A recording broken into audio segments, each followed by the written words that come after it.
Welcome back to Orange Hat Reviews, everyone. I am joined by my lovely panel for the Rambo series reviews and discussions. We are joined by Matt Mardigan for the first time for ever on my channel. Welcome, Matt. How are you doing? Doing excellent. Thank you for having me. Real quick, I do have a reveal. I've seen all the Rambo movies except First Blood. So this was the first time I've ever actually seen it.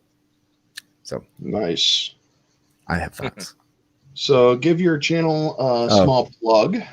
And yeah. It's you can find it. Just follow my Twitter. It's on the screen. And then go to JMC Productions. I do nothing of value really. It's just random stuff like concepts that I come up with. A couple days ago, we did Street Smarts, where myself and a couple people, we watched a 1984 special, after school special called Ace Hits the Big Time. It was not good, but it was fun. So I do that. I do other stuff. Bespoke, I'll be unboxing another Bespoke and being disappointed by it whenever it's sent it. So look forward to that. Don't check it out. Check it out. I don't care. Alrighty. And another one who has been on my channel before during the Harry Potter discussions, we got the lovely Lorena Creole. How are you doing? I am doing great. Happy to be on the panel. The Rambo series is a series I love. Love these action movies. Haven't seen them in quite a few years, so this is a great refresher for me. I'm on a ton of different live streams with people, but the streams on my channel on Fridays at 12 noon Eastern. I have Lorena's Lunch Table with my co-host Fat Steven Seagal, where we interview someone from the fandom and just chill out and have a good time. Also, Sundays at 8 p.m. is my Welcome to Florida live stream, which Mad Mardigan is on the panel, and we just basically just look at Florida man stories and just like, what the heck, theme park stuff and Disney stuff and Florida history and my family's history in the state, and just generally have a great time. So glad to be here. Nice. Also, real quick, it's family friendly for the first 45 minutes. Yeah. Or oh God, no. Welcome to Florida. Are you talking about the Florida stuff? Yeah. Welcome to Florida is a solid 30 minutes of family friendly. Yes. Yes. That's a good accomplishment. Yeah. And then depending on who's on the panel, yes. Yeah. And our next panelist is the Price is Right review. He has been on my channel, I believe, once or twice before. Once with the last Versus stream, I believe. Mm-hmm. So how you doing? Well, I am doing just fine. I am the Price is Right review. And as far as my channel, as it goes right now, it's kind of in flux right now because with all these things going down, and I'm pretty sure you guys see my Twitter by now, you kind of see where I'm leaning on. And with recent events going down and the way I kind of, I guess I want to make my videos, might put a target on my back, so I'm kind of waiting to see what I can put up first. But my main focus on my channel is going to be more entertainment, news, and politics from, I guess, a conservative perspective, i.e., the Price is Right review, So I'm just trying to see what I can put up first without already being banned or flagged already by, tyrants and YouTube and Facebook and etc. Yeah. But I'm in the works right now trying to see what I can put up that will get my channel to a good start without having to have that big brother government staring down my neck, quote unquote. So that's kind of where I'm at with my channel. But yeah, I do intend to get myself in the fray with everybody else, all you cool people. I'm just like, where do I start? Especially with YouTube like changing rules after rules after rules. It's like, how do you start anymore? You know what I mean? So that's kind of where I'm standing right now. Yeah, there's going to be a mass exodus from Twitter and Facebook and stuff. I have a Parler account set up just in case, because I fully expect to be not long for those ones. I can't have one. But we're not here to we're not here to talk politics this time. No, of We're course here not. to talk a movie No, of that course. everybody loves and just happens to have a little bit of government crap in it. Yeah, it's completely Yeah. free of politics, this movie. Yes, it is. Now, so we're going to get into it. Rambo, or as many people know it, First Blood, colon Rambo.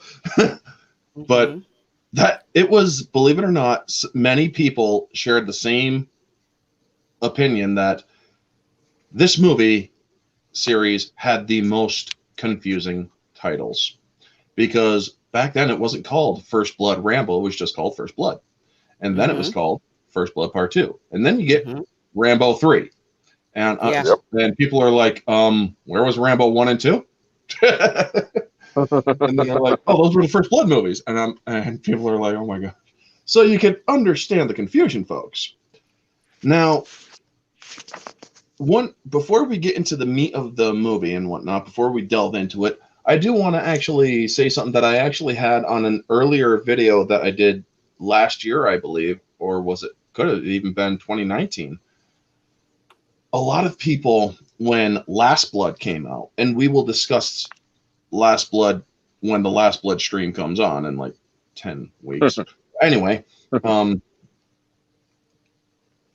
everybody's thought that, oh, it was just a Trump movie or whatever, this and that, and it was just meant to be for Trump support. It's like, no, you guys really don't understand the Rambo movies at all. Every one of these movies, they're not agenda free, believe it or not. They actually do have an agenda, but it is not an agenda that overtakes the story. The agenda is basically awareness driven, and that is what these movies are. The way I see it is more, the agenda is not the focus; it's just an afterthought. That's what I think of it. Exactly. Well, and I think what it comes down to is, like, today what we see is agenda first, story second, and I think in this case that they have the story right, and the agenda just comes to the surface in a natural way because their focus was on the actual story. Yep, exactly. Yeah, because for me, it's like, I don't care what agenda you have, as long as the story is first and it's a great story. I can roll with that. I can enjoy that, but don't hit me over the head with agenda just to do it, and the story's crap. Exactly. And what I mean by awareness driven for these movies is every Rambo movie is a product of the times it is going, or it is filmed. Rambo 1, it was basically to draw awareness to how people who came back from Vietnam were treated. They were not treated well. They were not hired. No, they were not. Jobs. They were treated horribly, called baby killer. They were spat on, like Rambo says in this movie. And we'll get to that. Rambo 2 was to raise the awareness that we had people over there still. We never paid the quote unquote ransom to the Viet Cong. We owed them $4.5 billion. That was actually true. We owed them reparations, but we didn't pay them. So they kept POWs. Well, the biggest thing is, I would say, is that all the Vietnam soldiers who were being so treated so bad coming home, they were I guess you say the fodder for the corrupt government for saying us there in the first place. That that's all those deaths, just forcing people to do that. So and the reason why the people the soldiers in Vietnam got such bad press was because we let the frickin' press over there, which was the worst mistake ever. It's like, this is an active war zone. Do not let these morons in here. I don't agree with that at all. I think it's important to have embedded reporters. Embedded reporters is one thing, but when they spin something, because that is politicize it. Yeah, when they politicize it, because they showed kids that were killed as an unfortunate casualties. But what they said was these were the product of some soldiers who just lost it.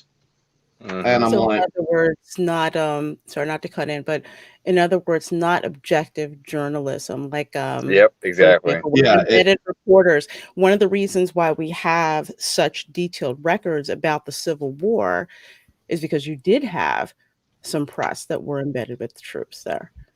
Yep. yes, but back then you can actually tell, or they actually were more objective than anything they had in this last century alone. Absolutely not. No, the press. Well, has yes, always there was press that made. There is definitely one-sided press during the Civil War, but even some press did actually. I do remember hearing or reading a couple things back in high school. How you doing, Geeky Pixie? And Hey, what's up, man? the odds, I see you as well. You can't squelch patriotism. He reflected, the more you try to squelch it down, the more it becomes inflamed. Look at Afghanistan, Stallone, 1985. Yep, that's true. Yeah, very true. It just Now, seems like oh, I'm sorry, I just wanted to add one last thing. That in contrast, it's when I look at this movie, the difference between just the contrast between when World War II soldiers came home, they were like lauded as heroes. This is like what my grandfather was telling me. You know, the country welcomed them back. They were glad to have them back. They were doing everything that they could to support the soldiers that came back. Then you go to Vietnam and it's completely different. It's completely different. They were just like mocked. They were, marginalized, everything. It just seemed like our government had turned their back on them. And of course, you had the press putting that out there as well. I mean, it was before I was born, but that's, what I would heard. And I would see the difference between the way my grandfather was treated when, out in public, and as opposed to how my uncle, who was a Vietnam vet, was treated. Well, I think a lot of it comes down though to is the reasoning for for World War II. We got involved after Pearl Harbor, right? With Vietnam, we were the aggressor. Yeah, we were not. Well, I was sorry. I was just going to say that the biggest thing I was going to say that the biggest reason we went with Vietnam is the whole idea of trying to stop communism, but we did it in the wrong way, in my opinion. Absolutely. Yeah. So when you're already setting yourself, like if you're already off on the wrong foot with your reasoning to go to war, it's going to have an effect on everything about how it's covered, about the way people view it, and the way people view the people that took that were a part of it, that were in, regardless of whether or not they were drafted or volunteered. Like there's all of that is going to be reflected onto them because for the most part, civilians, like the only contact that they have with the government on a military level is going to be veterans that they meet in real life. So whatever frustration they have with the government and the actions that they're taking against another country or whatever, that's gonna be projected onto the veterans because those are the people that they can actually have access to. Yep. It's just par for the course. So, yes, us getting involved in Vietnam, I've heard my older relatives, because I was not alive during Vietnam. I'm only 35, going on 36. But some of my family members who were alive during that time were saying this was Kennedy's biggest mistake. Because I think Kennedy was the one that got us over there. Actually, no. Well, here's the thing about Kennedy. This is from my learning of history. That no, what he did was during the Cuban Missile Crisis. What he did was he basically stalemated the entire arms race between us and the Soviet Union. But years later, after he was assassinated, Lyndon Johnson is when he brought us there. But like I said, what he basically did was by sending our troops to Vietnam, it kind of escalated the arms race, and that's why he did it the wrong way, and that's why the Soviet Union kind of grew their arms even more because of what Lyndon Johnson did. At least from my learning. Yeah, Kennedy, his hands are pretty clean on the whole Vietnam thing. Yeah, he basically just stalemated it while Lyndon Johnson made it worse, pretty much.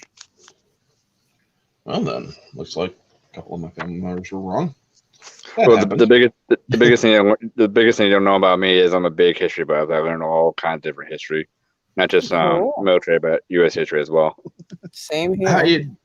you doing, Fender Fire? I'm sorry, I just got like a brain fart with this person in the chat right now. Autobot Megatron. Now I've seen Stunning and Brave, the big titty Megatron, child of Megatron, who was always pro Decepticon and whatnot. But Autobot Megatron here, man. Yeah, I saw that today. It's like, what? I had to blink. I had to think for a minute there. Yeah, I'm like, what? What's happening? Did he switch? What? Dude, seriously? Anyway, so this movie starts out with a brilliant freaking musical number by the legendary Jerry Goldsmith. This guy does some wonderful freaking music. Mm-hmm. Absolutely. But it's not the best one in the movie. I think we all agree. Frank Stallone, at the end of the movie, the credits nailed that. Yeah, he's singing the lyrics to that very thing that was playing in the beginning. Yeah, he elevated the score. Yeah. I'll say this though, Jerry Grossman does great music for Rambo, but his music for Rambo is not my favorite of his pieces though. Yeah. Now, so it shows Rambo he's just walking around drifting, drifter. He's just a lone drifter going around, minding his own business, looking for a friend of his, Delmar Barry.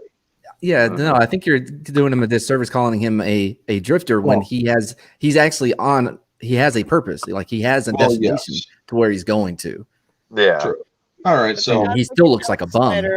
Yeah, I would say for the outsider looking in, where we don't really quite know his story, he just looks like some guy drifting around. Just a random guy walking. Yeah, until he gets to the home where he believes his buddy still lives, and he talks about who he is, and he's given detail about who he's looking for. And it's like, oh, okay, he's got a reason for being there. Yep. Yeah. She's an asshole. Oh my god! I'll tell you why she's an asshole, because like when he asked if he's there, she said no, he's not here. Not that he has passed, he is dead, he's no longer with us. Because she made it to sound as if like he's at lunch or he's on the toilet. You know what I mean? Like I kind of get that with some people. I guess with her, because people handle grief kind of differently, and in a way I kind of like how they did this, because it kind of adds to just how devastating having something like that happen is. Like my uncle, he still suffers from the effects of Agent Orange, and a lot of families have had to deal with family members dying because of that. So I can understand her animosity, kind of like, what do you want? Okay, I don't want to deal. If you're part of seeing you reminds me of what killed my husband. Wow. All right, fine. I take back saying I'm an asshole. Oh no, she's still. No. It still came off like, can't you just tell me he's dead? Oh yeah. Well, now I feel basically, one of the things that he does, which is actually a thing that a lot of people should do nowadays, but kind of don't do when they're talking to strangers. He goes up, he proves who he is, shows her this is it, or that's him. This is his handwriting. Yeah. I'm not a crazy person just showing up. Yeah. And, by the way, I could not identify anyone's handwriting. Yeah, exactly. Well, he figured, the way I see it, he figured that she knows him possibly, so this would be, or she would know his handwriting. Yeah, because he would send letters from Vietnam or whatever. It makes sense, but like today, like. Yeah. Don't ask me to identify someone by their handwriting. You're just gonna get there. Well, this is before social media, so that's probably a good call, but off by memory. So yeah. I'll be like, do you have emojis that he uses? Yeah, let me identify. Now, also, I noticed she's like, go inside right now. He ain't here, and so the way that I see it is like his death is probably still fresh on the kids, so that's why she tells the kids to go, and then. Or Rambo's just not getting a hint from her. And he's like, Dell's dead. Yeah, I have a theory. God, okay. I have a theory. I have a theory about why he doesn't get it, but like for later on, though, I'm not gonna. Yeah, Well, yeah. It plays a big role. When she finally tells him cancer or brought it back from Nam, ate him down to the bone and whatnot, or he's like, "I'm very sorry," and he hands her the picture because giving a nice memento to somebody for their loss. Yeah, and especially one that he treasured himself. That's a picture of all of his friends who are all dead, and him giving it to her, like that's a really big deal. It's like I don't know what I can do, but this is like the biggest, the most heartfelt thing that I can give you. Yeah, is that picture. So that starting out, that just said a lot to me about who this character was or is. Mm-hmm. One thing I will say, me as a veteran, I'm sure Matt has been through this as well. I don't know if he's been deployed or not, but when I was deployed overseas, I lost two of my friends, and it's like, when we're talking about Rambo being treated the way he is by that woman, by that mother, he doesn't get the hands more. Imagine me mad in those kind of shoes, like having to talk to the family who your friends got killed, and that you don't know how they're gonna treat you, and it's like you can't really blame them for treating like shit in some ways, because it's still feel that loss from their loved one. Look, I was in Iraq, and when our vehicle got hit, like I was burnt over 30% of my body, and our gunner Brandon, he died. He was burnt over 90%. I'm really not trying to bring this down, but it's no. But yeah, so my stepmom took myself and another guy that was in the hospital with me that was with us that day to his funeral in Louisiana, Carson City, by the way. So when we got there, like the whole way going there, like Brandon was my brother. We were together every day because it was just him and me working. We had a Humvee, we had a Bradley, and we had to do maintenance on those things all the time. And it was just him and me, and we were together every day, and but going to his funeral, my whole thinking was like just to be strong for his family, because in all honesty, like I'm a stranger to them. You know what I mean? Like, yeah.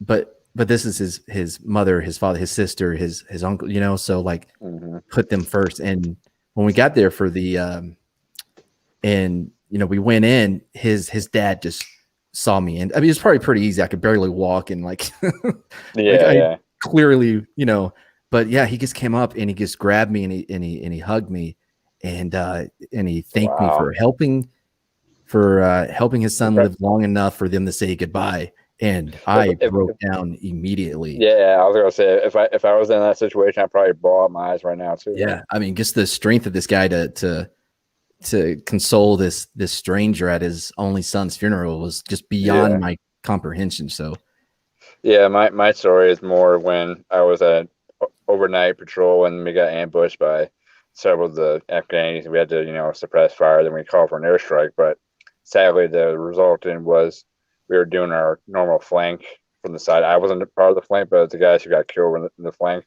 Well, as they were coming down, the airstrike took them with the bad guys. So it's kind of a friendly airstrike. So it's kind of a mixed emotions between the families when I was in their funerals. Wasn't any more angry of us or my unit. It was more the people who messed up on that drop. And so it's kind of a mix of sadness, but also whoever did it, So I just think, just like you said, you don't know how to feel, but then when you go to that funeral, it's all about the family, trying to console them the best you can, So after completely taking the air out of this, Rambo, let's get back to it. So, after Rambo leaves Delmar's family, he's walking along, bus passes him by, and he ends up in this town. And then we get the introduction to Brian Dennehy's character. Now, this tells you, or this is a good setup because it shows it's a nice, quiet, small town. People know each other. They're all friendly to each other. He's like, or when I did catch, he's like, "When are you going to take a bath? Sometime this week?" And it's like, dude, seriously? This is the kind of cop he is. He's just an asshole, but he's friendly to everybody around the town, you know?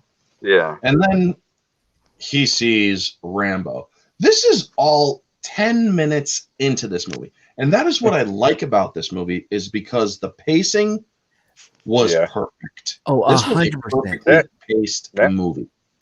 Yeah, like I said, I've never seen it before. So, but I knew like one kill at most. So I went in expecting more of a slow, you know what I mean? Like kind of dragging movie. And holy shit, like with just, I mean, the pace that it goes, it's so great. You know what I mean? Like there's no wasted scenes. They don't waste anything.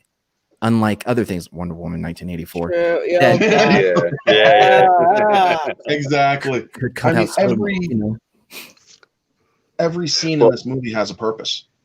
Literally, every scene. Yeah, the setup is beautifully done. And not only that, very quickly, you know, to the point of, do I care about this character? And it's like, yeah, I want to know what happens to him. The biggest thing I like is, like I said, the pacing and the different types of scenes. They always have their own agenda towards them. It just makes you think. It makes you think to put yourself in his shoes, like what he's going through when he's being treated like that too. Yeah. And so he just rides up. He sees Rambo. He rides up. He's like, you know, seeing that flag and that jacket, I'm not going to get treated well around here. How about I give you a ride? So you think that he's being nice to not even a little bit. No, I knew exactly what he was doing. He was getting him the hell out of town. Yes, he was getting him the hell out of town. And yes, there's people who could see right through him, but most people would actually think at first glance, unless they can actually see through that facade very easily, like I could, it's like, he's that flag and that jacket. That's a tip off that this guy is not nice. Exactly. But I don't think Rambo. I don't think Rambo could see through the. All right, I'll go ahead and tell you. Look, I think that Rambo is somewhere on the spectrum. I'm not saying he's like especially when I watched the second one. Like there's moments where I'm like, oh no, like he just doesn't. Oh, like in the second, in First Blood 2. Listen, the analogy he used to explain Expendable was, when somebody invites you, I'm not going to try to do it. When somebody invites you to a party, but you don't show up and it doesn't matter, that means that is not what expendable means. By the way, I was really hoping like in Expendable, like he was trying to, they would show up. They would forget to show up at a party. Like, well, we're expendable, but he didn't. The one nickname I had for this cop is Flatfoot. That's all I told him.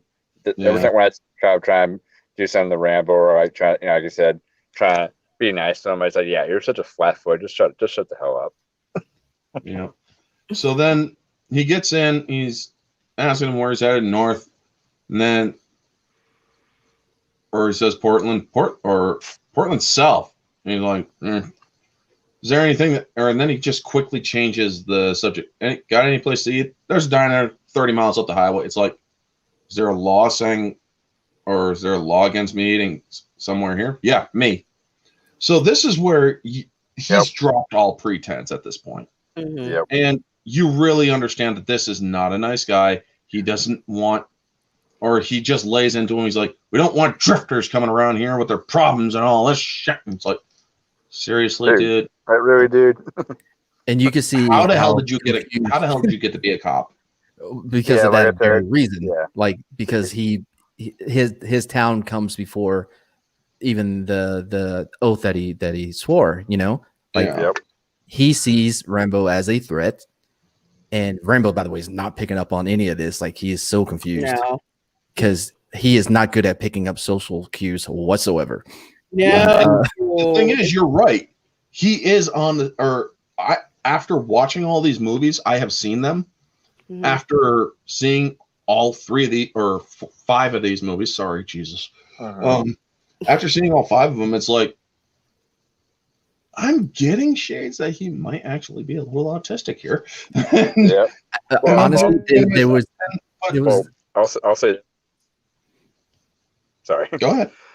I was I was just going to say that I think one of the reasons why he was such a successful Green Beret is because he was autistic. Because I'm autistic actually a little bit myself, and it's more even he said his social cues are kind of a little bit of a skew or kind of off a little bit, but then you see his other trait, he's like completely mastered in other things, and it just kind of shows you how hardwired his brain is compared to I think everyone else. actually it would be more like Asperger's for him. Yeah, that's kind of what I think. There's other cues that give it away. It's not just the poor social cues or him not picking up. Notice how anybody touches him. The second somebody touches him, his switch flips. Well, that's so. In my opinion, that's more of a I think that's more of a trigger of his PTSD as well. Because remember, he was tortured in Vietnam as well. So it may be a small.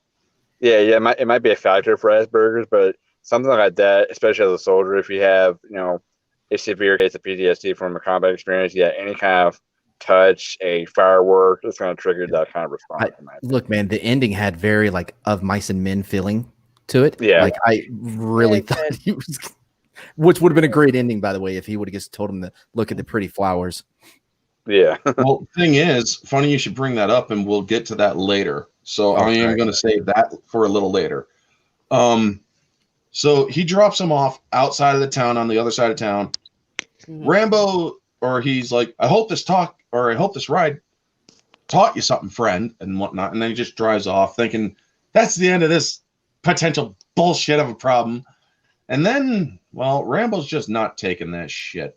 It's like, I don't understand why this guy's being a douchebag, so I'm just going to fucking go. I'm hungry right now, damn it. I want something to eat. He just pops the collar and, I'm going to starts walking right back in. And so I actually think he does know what he's. I think that it is a conscious because it is an he contemplates him. Yeah, for sure. Like he's like, no, fuck this. Like, you know what I mean? Like I'm going. And he knew that guy was going to turn around. He was asking for it. Rambo's the bad guy. Yes, he was asking for trouble, but in his mindset, he felt he was slighted, so he wanted to slight him right freaking back. Yep. The only problem is Brian Dennehy's cop happens to be on the more bad cop side. That was already obvious when he eat. The second he tried touching him and he moved away, he's like, all right, now you're under arrest. And then he puts his hand on his gun and it's like, you're going to shoot this dude? Seriously? He hasn't done anything, man. Well, no. The only thing he did was back away from you. Yeah. I'm on his side on this one. No, like you don't know this individual. You're by yourself. Yeah. So, and if he's getting aggressive. Oh yeah, back then, like you don't even need any of the reasons I'm saying right now, and just sprinkle a little crack. No wait, 85. Marijuana 85 was Rambo too. Yeah, so I'm just saying, like, so it was like he would have got away with it. Anyway, so he puts him up against the car, searches him, finds his big ass freaking knife. He's like, "What the hell do you need a knife like this for? Hunting? The hell are you gonna hunt with a knife like this? Name it." I love that line. It's like, damn, man. Gotta ask. Name it. I'm like getting Most Dangerous Game vibes here, man. So he looks him for vagrancy of all things. It's like, seriously? Vagrancy? Well, I guess that's the only thing you can really get him on. What? And resisting arrest, obviously. And then here comes, so they get to the station, and this is where I found out that, like Die Hard, Rambo First Blood is a Christmas movie. Yep. So I think it's kind of a stretch. Like we see the Merry Christmas banner. We see the Christmas trees and the lights up around the station. Little Charlie Brown tree there. It's a Christmas movie. Right, but they didn't have Run DMC playing. Listen, so because like in Die Hard, the Christmas theme was a lot more evident. Like you could see, you know what I mean? Like it was very more Christmas prominent. It was the whole setup to the movie. Yeah, I got you. Until you told me, Orange, I had no idea it was Christmas. I knew it was cold. Yeah, I know. But hey, man, I only learned it tonight as well. But I'm still maintaining it's a Christmas movie. Now, it's just a Christmas movie that you don't want to let your kids watch. No. Yeah, Not so- young kids. I mean, you definitely. I mean, you want to know what would have sold it to be a Christmas movie, much like Die Hard, is if you had one of those cops sniffing cocaine in one of the offices. Oh yeah. I mean, that would have sold it a lot better. But anyway. Wow.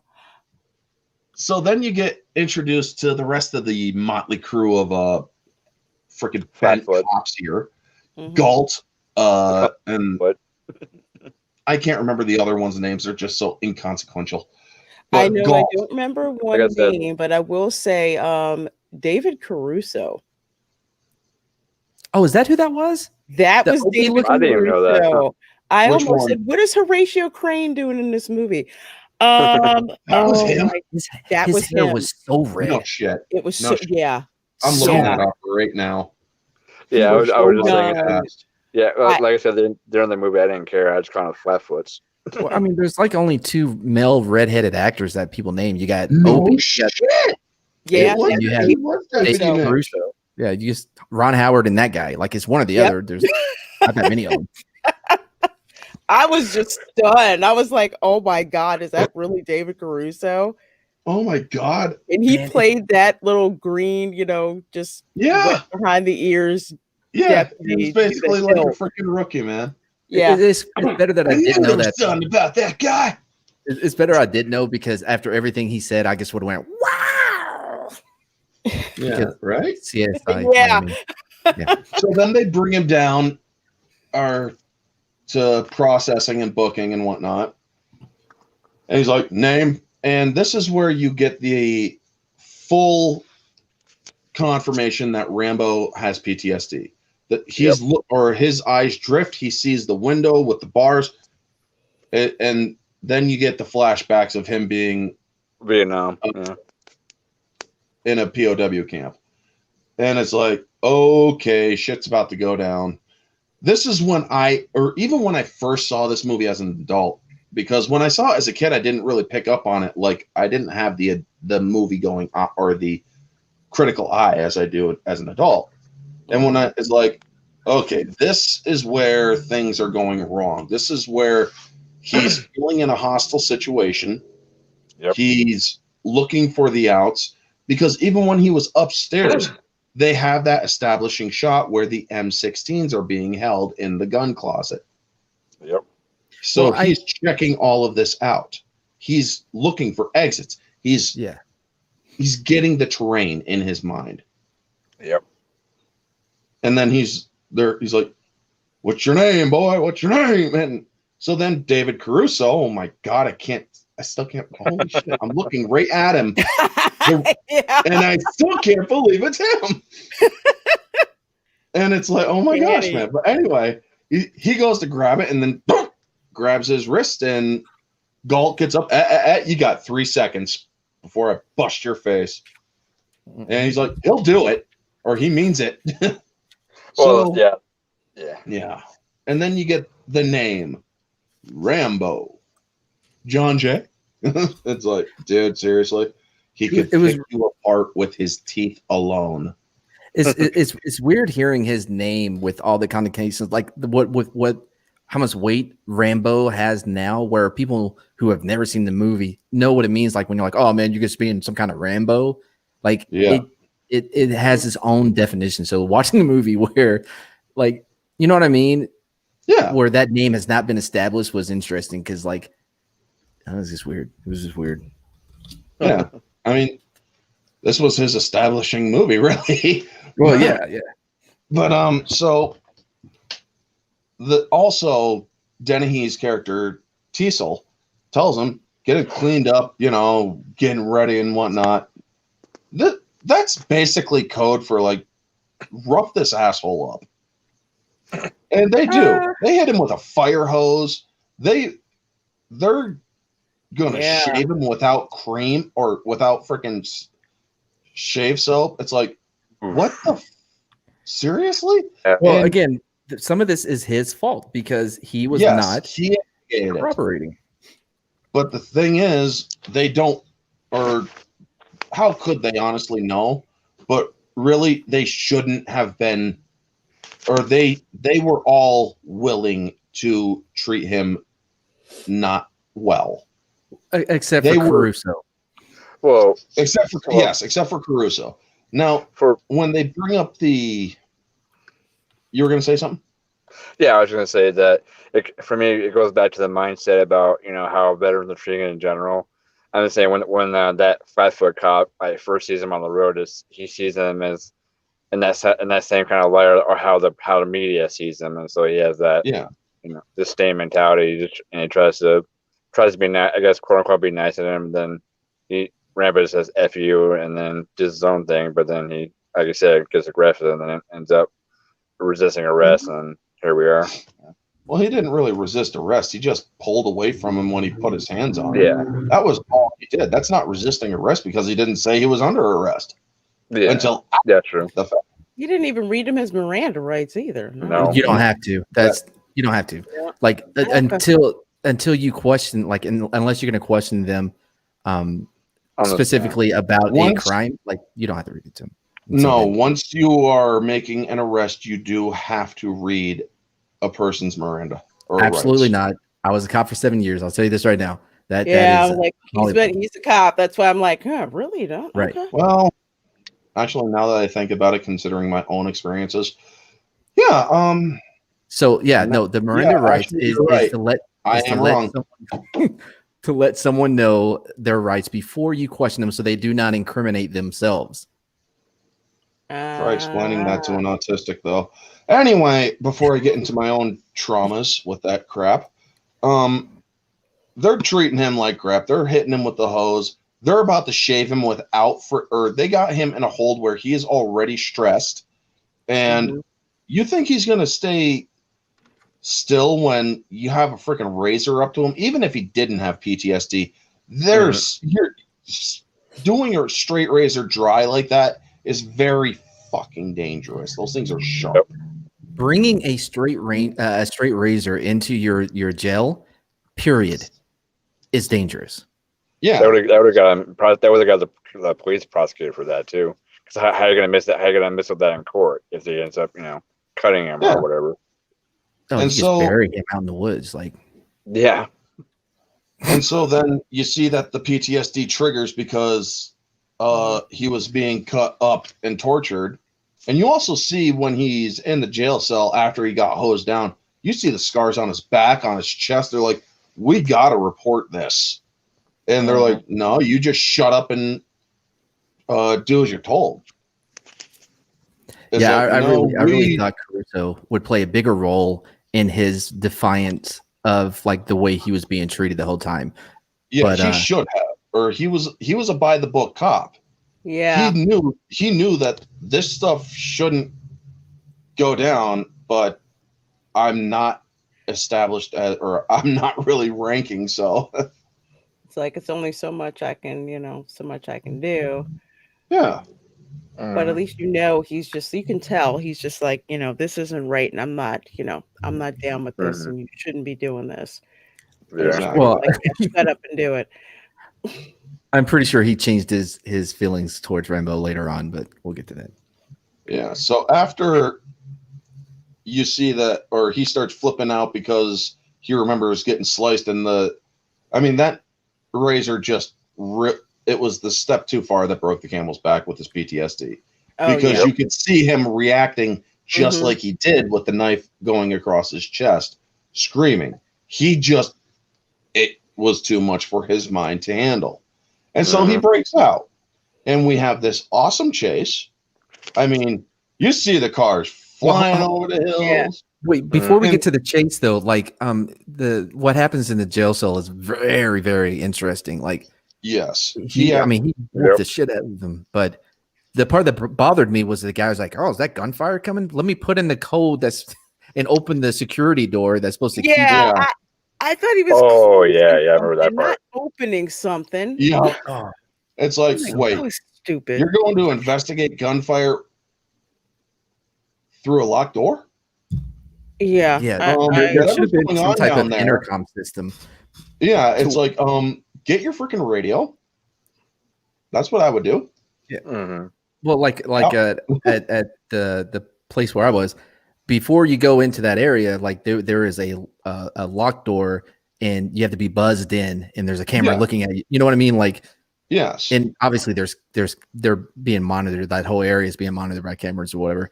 But like for some to hear something happening in there, and your immediate, and especially a gunshot, your immediate thought is to unlock the door that is there for a reason. It's just it is the dumbest thing. But it makes sense because of how small this town is. I mean, this is not something that they deal with. So, But there is another thing I did also notice. Notice the one person he was the most brutal towards was Galt, the guy that was willing to have him beat up and all that stuff. Yep. He was ready to gouge his freaking eyes out. Mm-hmm. Because he was going to do that until somebody dragged him off of him. And then he just gives that guy a kidney shot, breaks another dude's nose and arm, kicks Dennehy off, and that's when the shot went off. And he's knocking everybody else down. He's not trying to kill anybody. He was willing to kill Galt because Galt was the main aggressor. Yep. But that was as far as he went. So you could tell that he was showing restraint, which we learn later on goes against his character. I don't know if he was showing restraint. I think a lot of it had to do with him having a limited amount of time to make this escape happen. Yeah. Yep. Oh, there's that as well. So he gets out. He pulls the dude off of his motor or his dirt bike and starts. And we have a very good chase. This was a great chase. 80s movie. Oh yeah, this was a great chase. And a great chase. Some in the fighting though, like when they were going through windows and stuff, like there was a few like, that's not the best we could do. But $14 million. You know what I mean? A $14 million budget, and all 14 million is on the screen. I mean, they stretched it as far as they could. Oh yeah, I mean I'm willing to bet they stretched every penny for every like 5 frames. Yeah. I mean, and then on First Blood 2, out of the 44 million, they spent 3 million on screens and sets. Yeah, and they just pocketed everything else because, anyway, sorry, I'll save that for that movie. So they get to the mountain area. I mean, we are gonna glaze over we're not gonna glaze too much over the chase, but we got to get through it quick. Yeah. So there's areas where you think Rambo's going to get away because, well, that car can't really follow him through certain areas. But then they know the terrain better than he does, so it does make sense that they would have him cornered in one way or another. Mm-hmm. Except that Rambo's on a much leaner vehicle. But so they get there. He can't really climb the rock face any further with the bike, so he ditches the bike. Yep. And they're in the woods. And they're like, okay, well, my car just crashed, so I got to get the hell out of it. And all right, calling the chopper. If he doesn't, or if he refuses in any way, cite him for obstruction. It's like, wow, dude. This is hilarious to me on that one. It's like, really? I'll say this thing. You were saying that the cops would know the terrain when they're chasing him, but then when you get to the woods and he's hiding it away or trying to get away in the forest, the tables are turned where he knows the terrain more than you do, or the cops do. Well, he doesn't know the terrain. He just he knows land nav. That's what he knows. Yeah, I mean, because you see him, or the one thing he went after, he didn't go after his bag. He went after his knife in the station. That was the one thing he wanted more than even his bag. And so because he has the compass and his knife. And that is a hollow handled knife, which we learn has some use later on. Yep. Now, they're tracking him. They're trying to find him. They get dogs up there. They get or basically a posse. And so then the helicopter and the jackass Galt gets up there, and he starts freaking playing sniper outside of the freaking helicopter. Yeah. And it's like, dude, your boss told you he wants him. He's like, fuck it. You either freaking get us down there, or I'll kill you myself. He threatens to freaking And that pilot. just, I'm like, wow, this escalated really fast. Very fast, yeah. Very It's because fast. he And was I really liked humiliated. it. Yeah, Galt was I liked it. completely humiliated, and he didn't like that.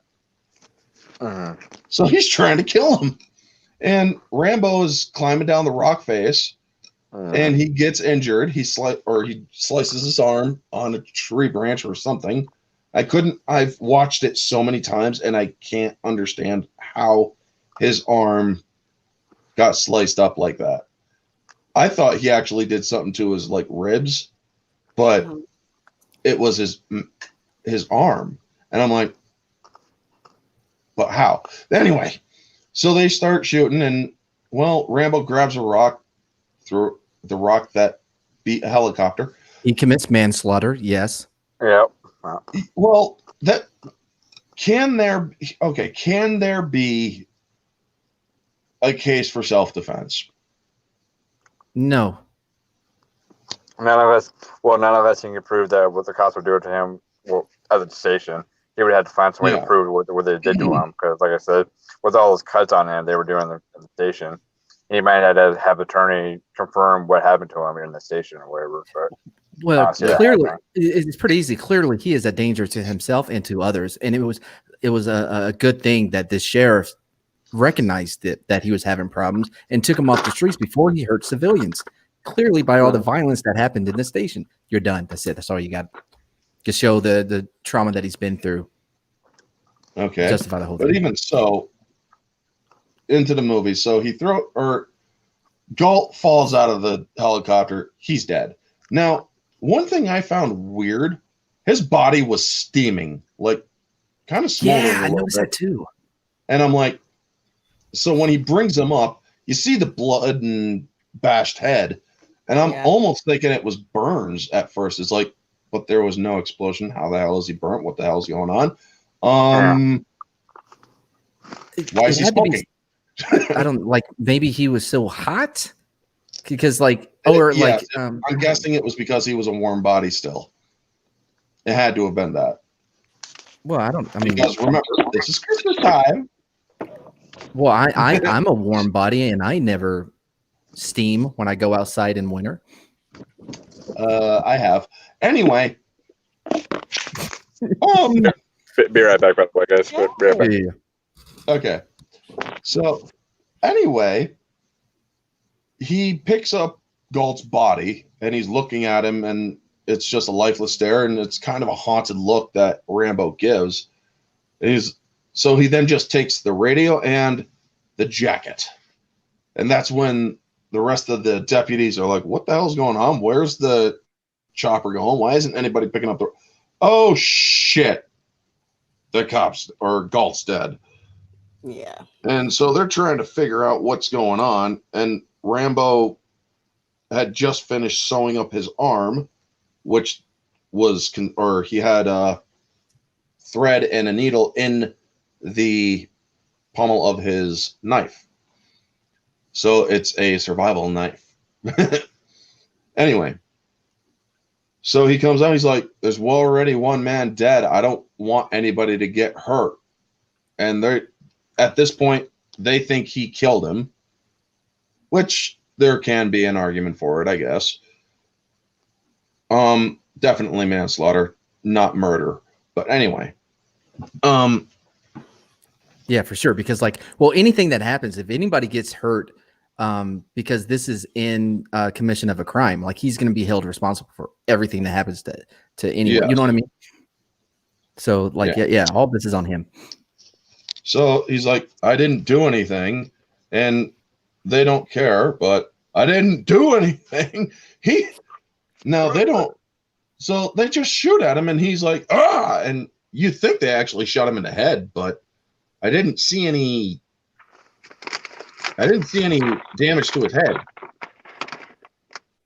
Unless the headband that he makes was to cover it. But they're like, I think we got him. It's like, if you shot him in the head, wouldn't he be dead? Did anybody pick up? No, I could not figure out what happened. If he got like grazed by a bullet or what, because like it's just like you see him react to something hitting him in the face. Maybe it was some of the rock when it was like, yeah, That's it what was I hit thought by as a well. bullet. Yeah, and he like some debris hit him or some shit. But like whatever it was, like it didn't leave a mark or any. That one, yeah, it was weird. So then, while they go, or he escapes into the woods, and they get down to check on Gull, and then it comes over the radio because Horatio Kane, Deputy Mitch there. Thank you, Lorena. I still can't get that, or I'm still processing that. Or he put it in the telegraph or whatever, teletype. 80s talk, people. Anyway, how you doing, RC from the NYC? Good to see you, buddy. Hey. What's happening? Now, it comes over to radio. It's like, John Rambo was a Vietnam vet, a war hero.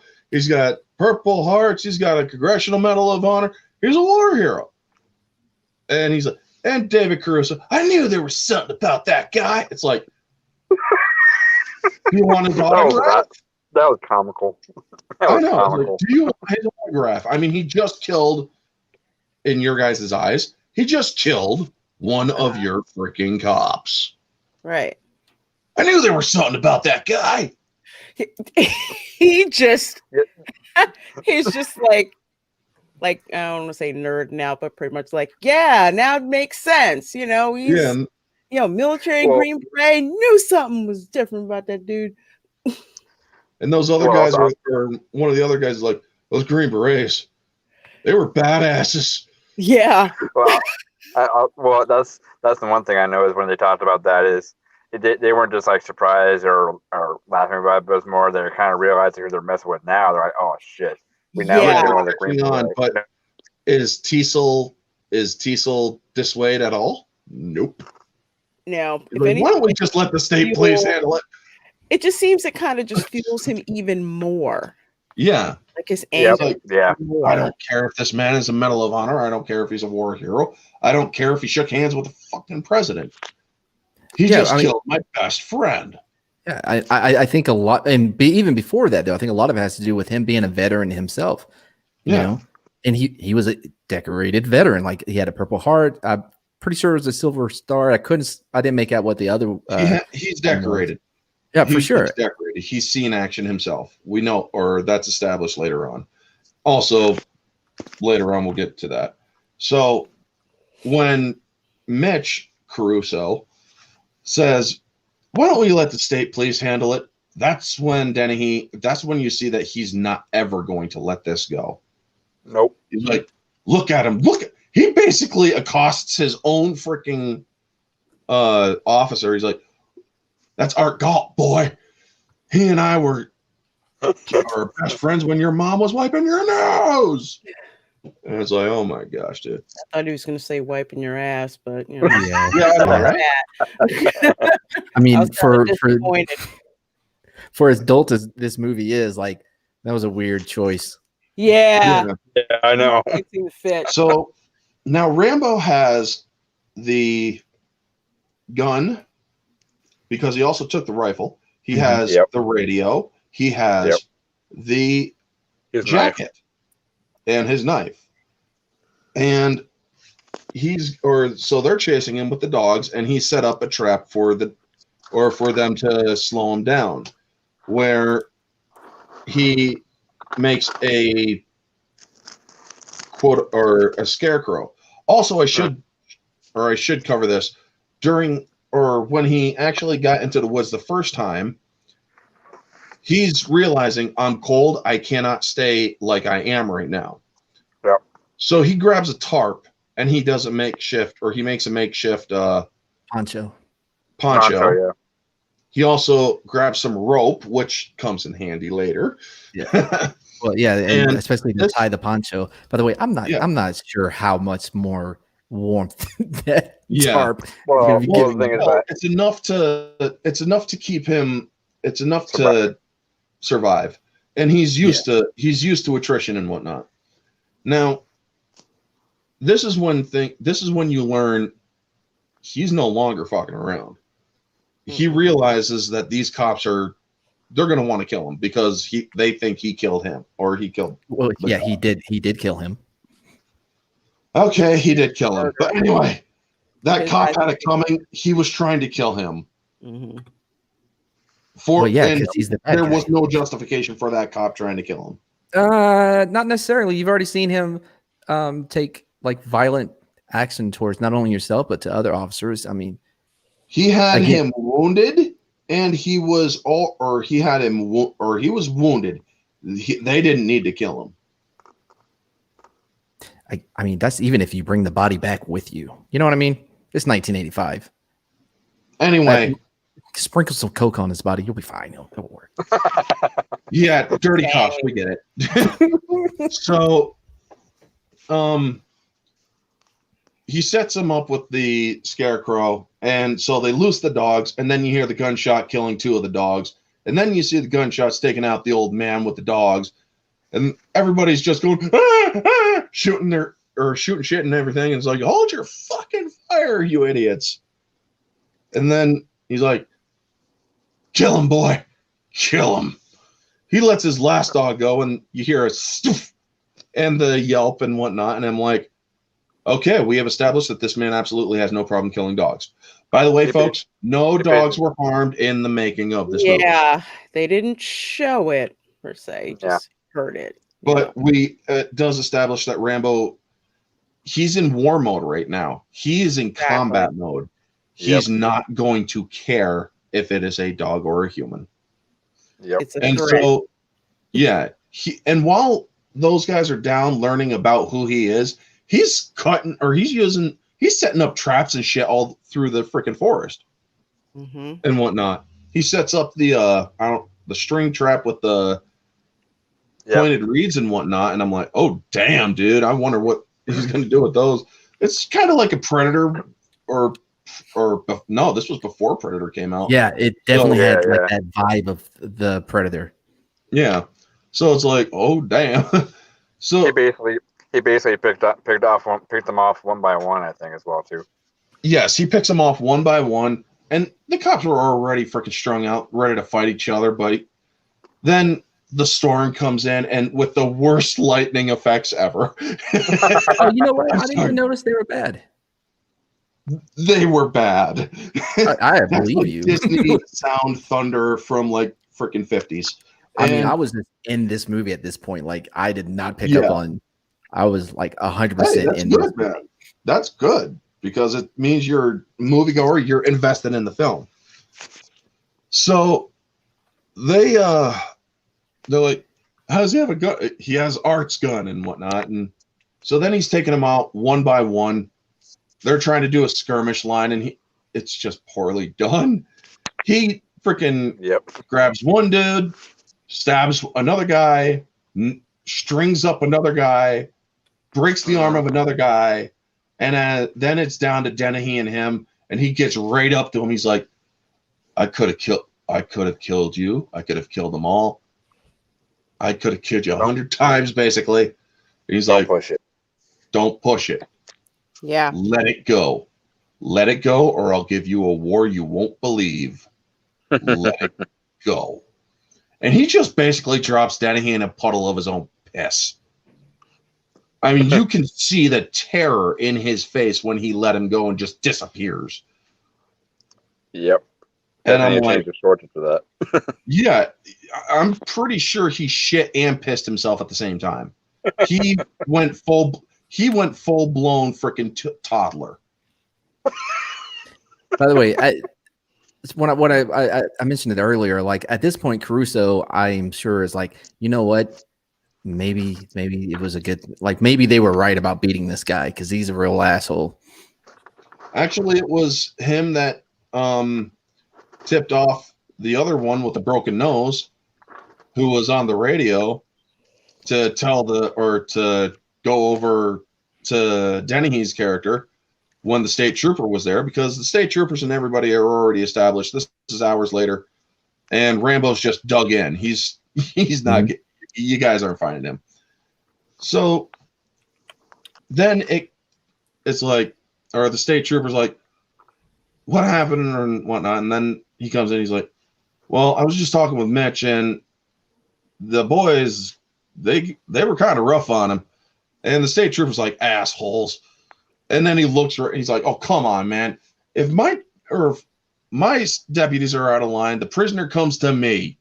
It's like, well, she didn't really give him much choice, asshole. Yeah. Well, no, he's right. You know, you're just going to make it worse on yourself. It's the same. It's the same thing with trying to argue with a cop to get out of a ticket. That is not the place or the time to argue with. That's why we have a court system. You're not going to convince a cop that he's wrong. Exactly. And believe me, I had to learn that personally. So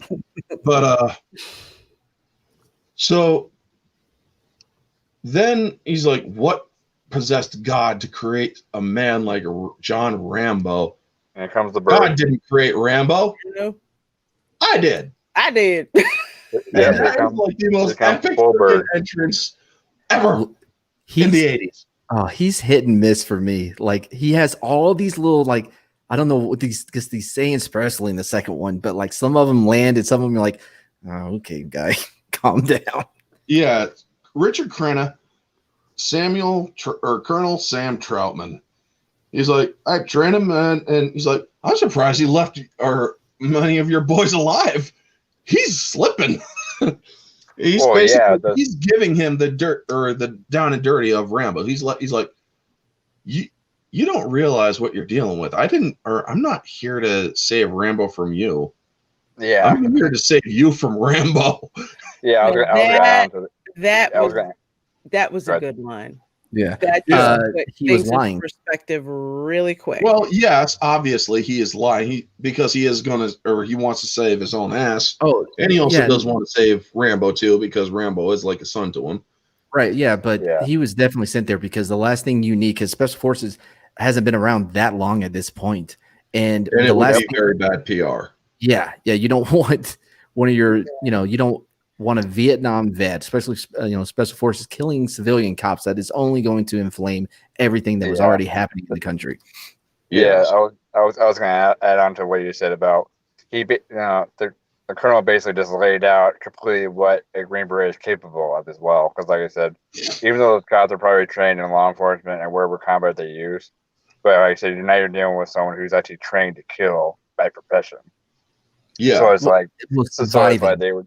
Yeah. He basically just like laid it all out for them, saying, "You don't want this fight because you're all going to end up dead by trying." So exactly. He's like, he has been trained to wear you out, a war of attrition, or survive by attrition. Yeah, wear you out, run you down, and then kill you. And he won't hesitate. And he's basically telling them the war you wouldn't believe. By the way, I love the spin from the news. That the only reason they survived was because of their excellent police training. That was Bob for you right there. Excellent police training.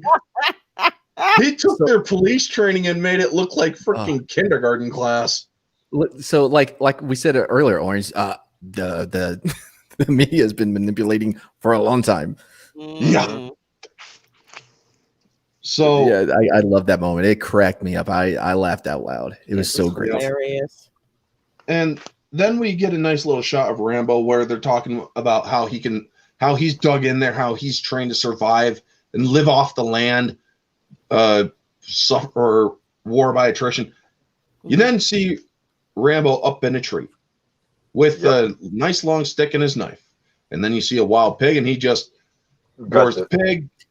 And I'm noticing a lot of the same sounds that were in the movie Predator when Mac slaughtered a pig. But anyway, that just gave me Lord of the Rings flashbacks. I'm not Lord of the Flies flashbacks. Excuse me. Those are two very different movies. Exactly. Yeah. I very had to different correct movies. myself very quickly there. And you did very well. Now, you.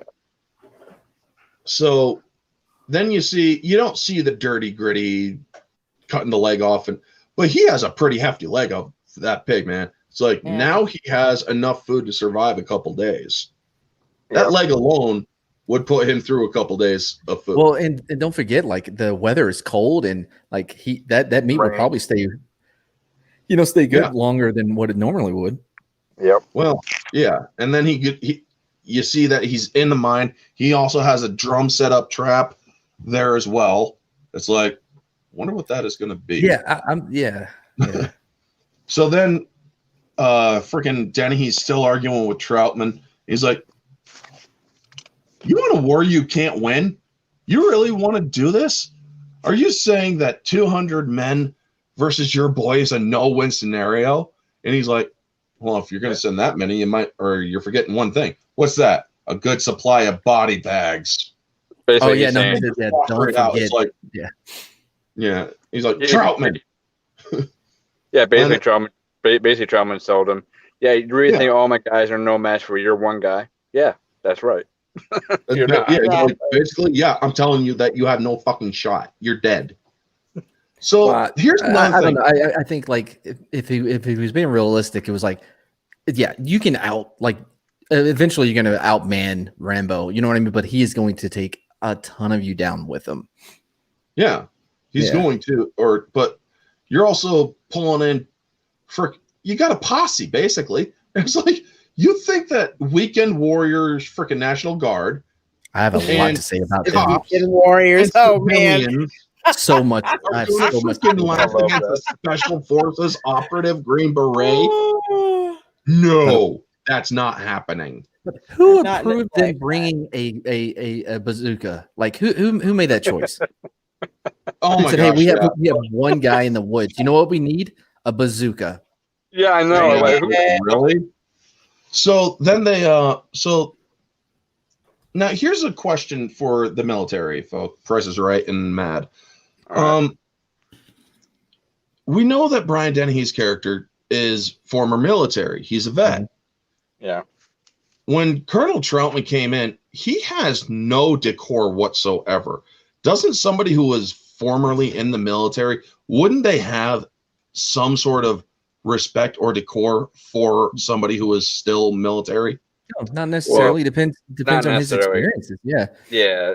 Well, if he's a veteran, if he's a weekend warrior like National Guard, he probably won't have the same decorum as like me or Matt would, because we were, I guess, active duty. We have that mentality of authority, but he probably might have a different mentality when it comes to special forces. Listen, I'll tell you this right now. As soon as like flame hit skin, I was over that shit. Like there was this colonel trying to put like a central line in, and he kept missing. I looked and I was like, if you don't know what the fuck you're doing, get somebody in here that does. He didn't do that. He just kept poking until he found it. It was like I did not care. I showed up like to formation, when I was at the hospital. Once I was like a lot better. Like I showed up in shorts and flip flops and with long hair. So if a 4-star general walked into the room, you wouldn't what? What? You wouldn't stand? You mean post-military? Yeah. Well, post-military, no, we don't. Wait for me. I don't give a fuck. If I'm out of the military, if I'm out of my service uniform I'm done with you. I don't give a fuck who you are. So yeah. All right, just curious. Yeah. Anyway, so he's like, Troutman, I don't know if you're on Rambo's side or ours, but if you really want to bring him alive, follow me. And so they bring him to the radio, and they establish he's like, he ain't gonna break radio silence no matter how many times you try calling him. And Rambo is listening. Or they're trying to get a hold of him, the state police, and he's like, he's just munching on some pig. I don't. Then he hears that familiar voice. Yeah, and it's until he hears that very familiar voice plus the jargon from Vietnam. Colin Raven. Yep, Colin Raven. Yep. Price is Right. Were you able to catch what the colonel's call sign was? I wanted to roll that back. I watched it I don't with recall that. No, subtitles. what was it? It either says company leader or Covey leader. Covey leader is what it said Yeah. on the subtitles, which Yeah. I was like, I don't know what that means. That's weird. Yeah, So I'm guessing yeah. it's company, but Well, Yeah, that's company not leader. any better. yeah. That's But weird. anyway, yeah. So he talks to, or he actually gets a response out of Rambo, and he's like, they're all, or because he's asking him to identify Baker Unit, and goes through all the names, including Rambo's and Delmar's, and he's like, they're all dead, sir. No, Delmar made it. No, he's dead too. When? He died in Nam. He just didn't know it. Cancer ate him down to the bone. Didn't know that, Johnny. So, Wow. Johnny, you're kind of in a mess here. We can't have you wasting friendly civilians. There are no friendly civilians, sir. I wouldn't have had a problem if it wasn't for that king shit cop. All I wanted was something to eat. And that's when that's when the cops were, he's like, he walks right away from Troutman. He's like, yeah, I ain't getting into that. Price is right. Like I said, the moment he said that, everybody started looking at the fast food cop. Like, yeah, you're busted. Yeah, everybody's looking at him like, Jesus fucking Christ, what did you do? I don't know if you did the same thing I did, but like during that whole thing, I'm just like, break. Yep. Break. Break. The other two are so confused right now. Go on. Sorry. It's a no. What do you mean by the whole break? It's a radio thing, right? So, everyone, like every few words or whatever you say break, you let off. Yeah, you break it, and then you come back in to finish what you're saying. You also say over. That means Rambo can't listen in on your conversation. You just break it, and then you can't listen in on it. Yeah. Well, I'm guessing that. Well, wow, a cop just went by. Anyway, so he's like, well, Johnny, you're kind of started some shit of your own, buddy. And he's like, they drew first blood, not me. And that's when Rambo he's like, I've been trying to find you, Colonel.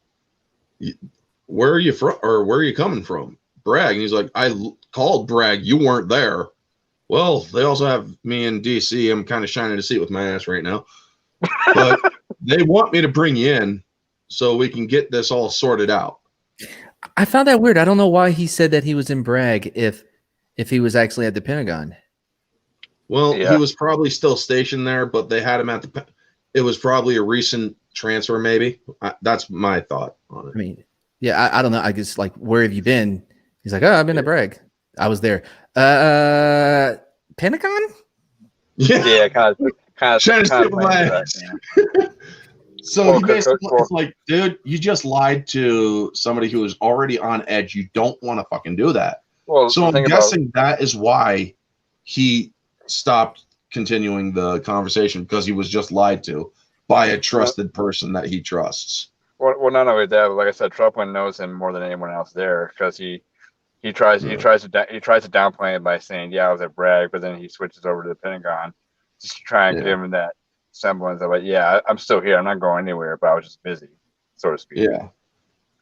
And so then he breaks the contact, but they still got a fix on him because he used the radio. Yep. And I love what they said. He's like, maybe if you can set him up for it. Set him up for you? That's like sending the pigeon to the cat. Or the pigeons to the cat. And he's riffing on these guys like nobody's business, man. Yeah. Yep. And you want me to respect him just because he's in the military? He's being an asshole. Yeah. Well, he's not it's funny. He's going to be blunt with these idiots because they're idiots. I'm sorry, they just are. Right. Well, there's being blunt. There's being blunt, and there's being antagonistic. Like, yep. All right. Yeah, I'll give you that.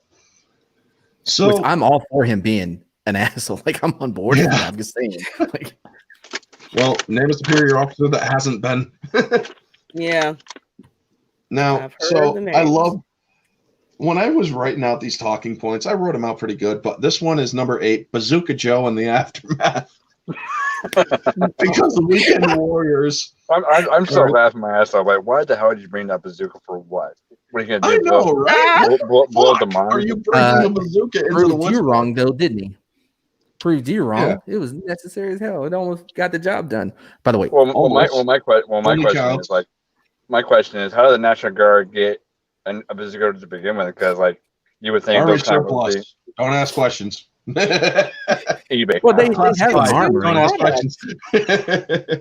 I'm sure they have an armory there. Yeah, and when the governor called them up to come out there, like, yeah, they geared up. Somebody was just like, "Hey, we never used this before. Let's." I love that he's firing back at them. They're trading fire, and he basically showing them. So like, you're not gonna fuck with it. And he's like, I want you to I want you to go in that mine. No, sir.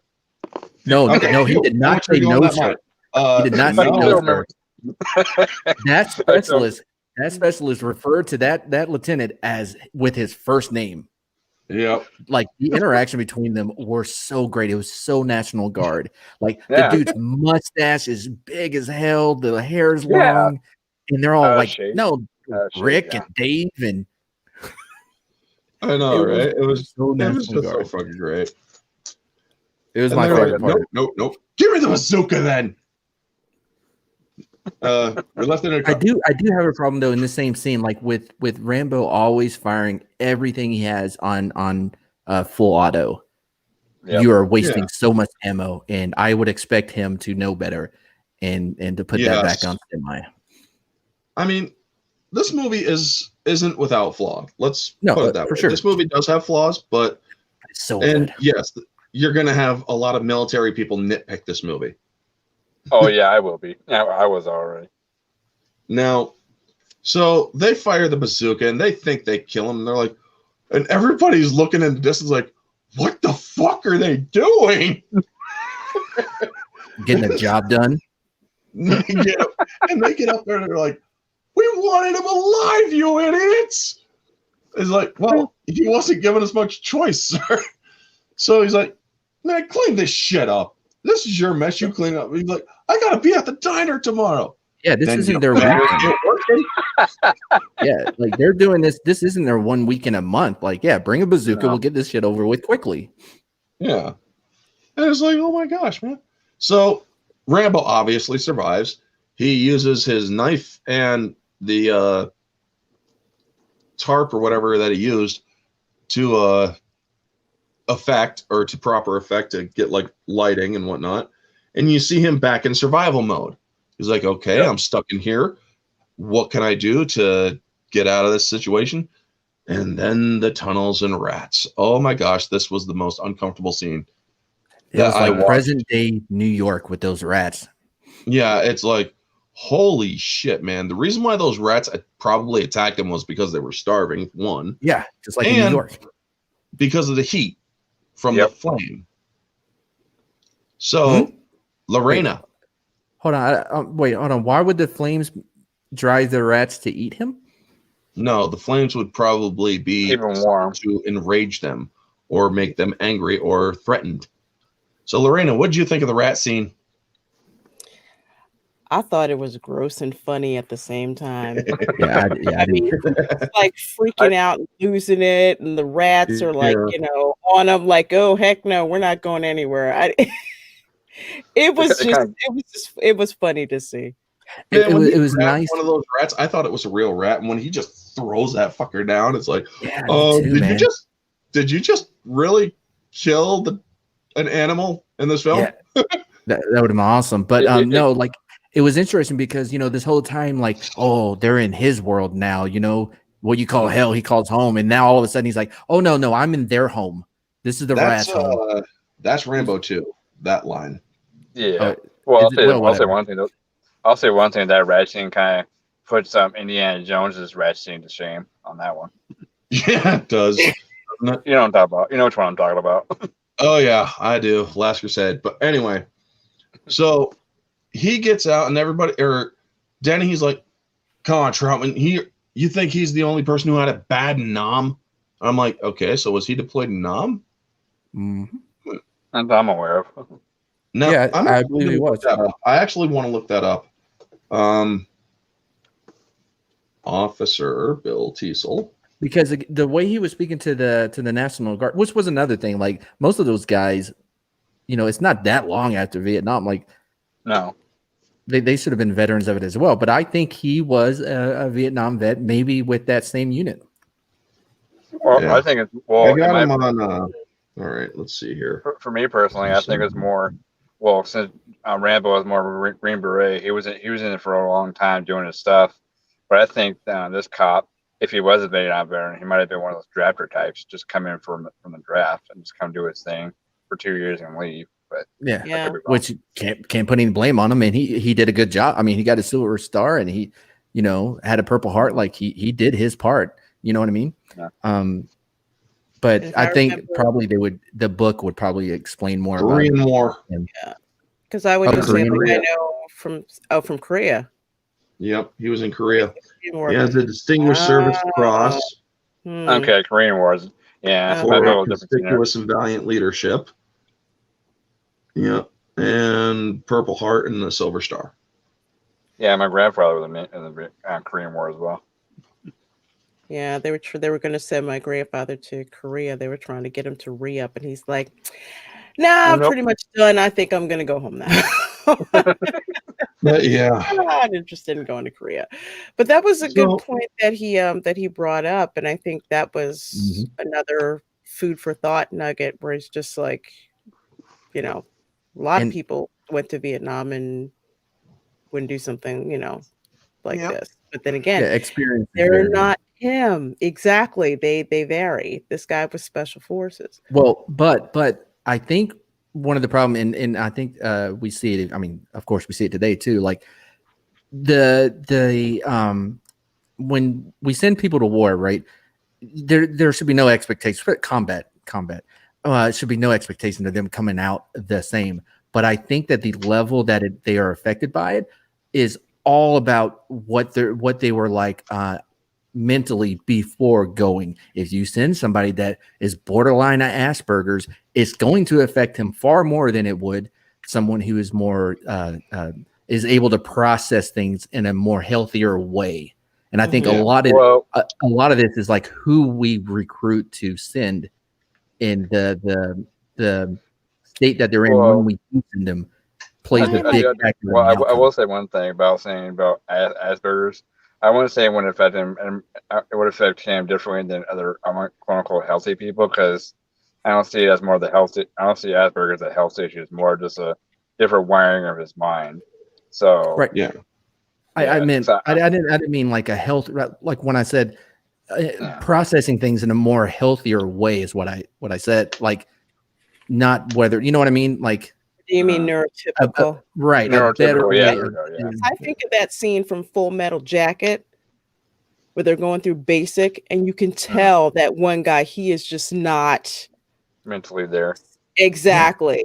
Oh yeah, we've all seen those people that are in the, and you're like, how did you get in here? Like for me, I did not get rated for PTSD, not from when I medically retired from the Army, nor did I get it from when I was in the VA. I was seen by 3 different doctors. The last doctor, I was like, oh yeah, I get nervous when I see things on the side of the road. And when he said, he's like, no, I don't see any signs of PTSD. I was like, did you hear the part when I was on fire? He's like, yeah, no, I did. Yeah, but so wow. I was gonna know because like I said, I'm an Ashby myself, and so like, Ashby is. I don't know if I think Orange had talked about this, but yeah, me as an Ashby, when you experience some trauma, such as war or something like that, it hits you in a much more intense level than most other people, because like I said, our brains are hardwired to experience emotions, feelings, events, in a much more deeper or more sharper way. If that makes sense. That is exactly what I was trying to get to when I was talking about Rambo and how he's far more affected by what he saw. Yeah. So I'm also looking at Tiesel's description in here on the wiki. Overzealous, abusive, paranoid, vindictive, and arrogant sheriff. Okay, so yeah, seems like pretty good qualities. Yeah. So anyway, him and Troutman are fighting, and he's like, so what? Or he was busted for vagrancy, right? That'll look really good on his tomb in Arlington, or on his gravestone in Arlington. Here lies John Rambo, distinguished vet or Vietnam veteran, winner of the Medal of Honor, killed for vagrancy in Jerkwater, USA. Depends on how you spin it. Yep. Yeah. And so then, Troutman, while everybody else is walking away, Troutman stays there for a knowing moment. He's like, I know you're alive in there, boy. Come on and get out of there. Yeah, I'm thinking that freaking Troutman he's on the cop's side, but he's not really. So he knows that Rambo is going to survive that, and we all know that Rambo gets out of the tunnel, and then he sees the caravan or the convoy, and he takes the last vehicle. Robert A. What do you got in the back, Robert A?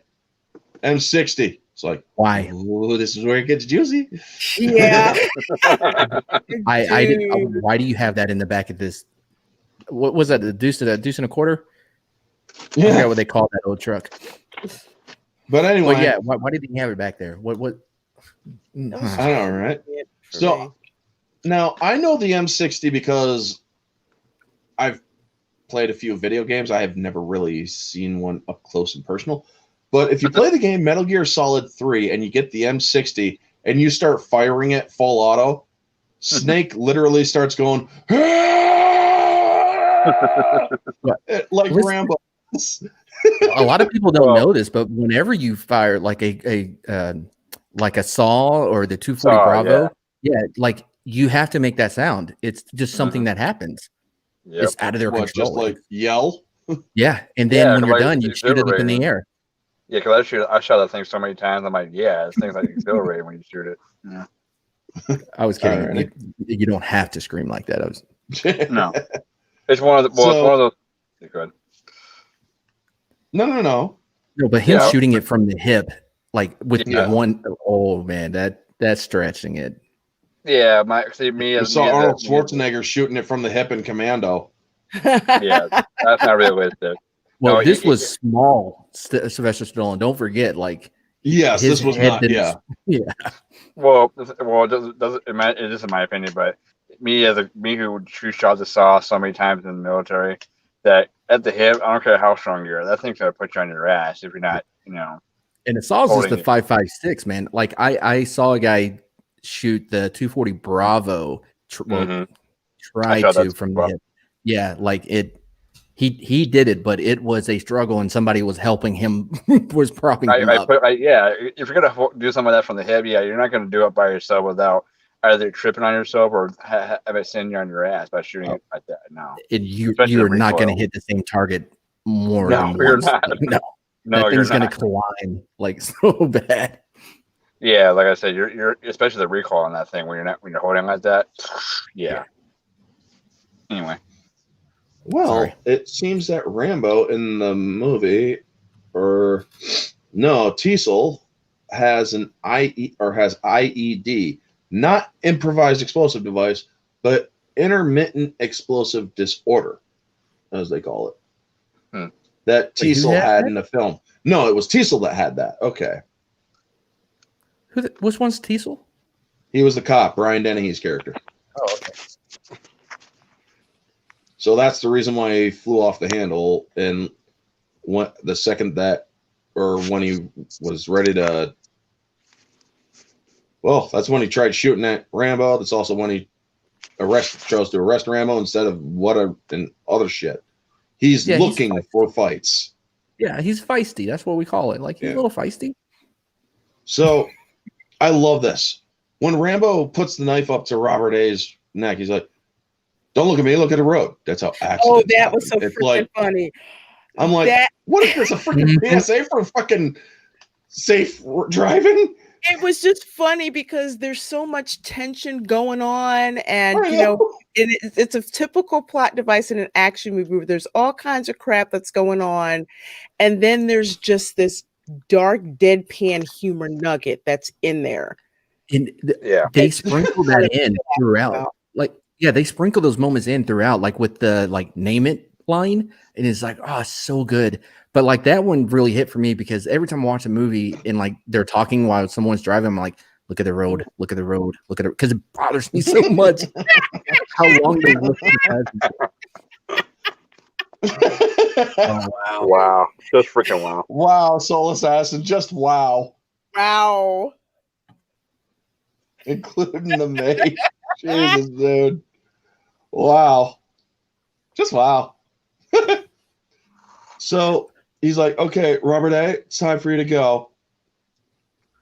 And so he's like, I don't got no beef with you. Go, get out, go home. Shuts him out the fucking go home. It's like, okay, you just kicked him off to the side of the road, dude. Wow, just freaking wow.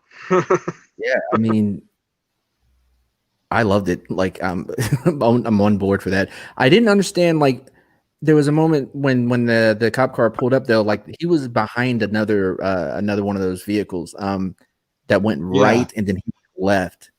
Like, did he catch up to the rest of them? Like, I'm guessing he did. And the cops because he was pretty close to them to begin with. He never really lost track of them.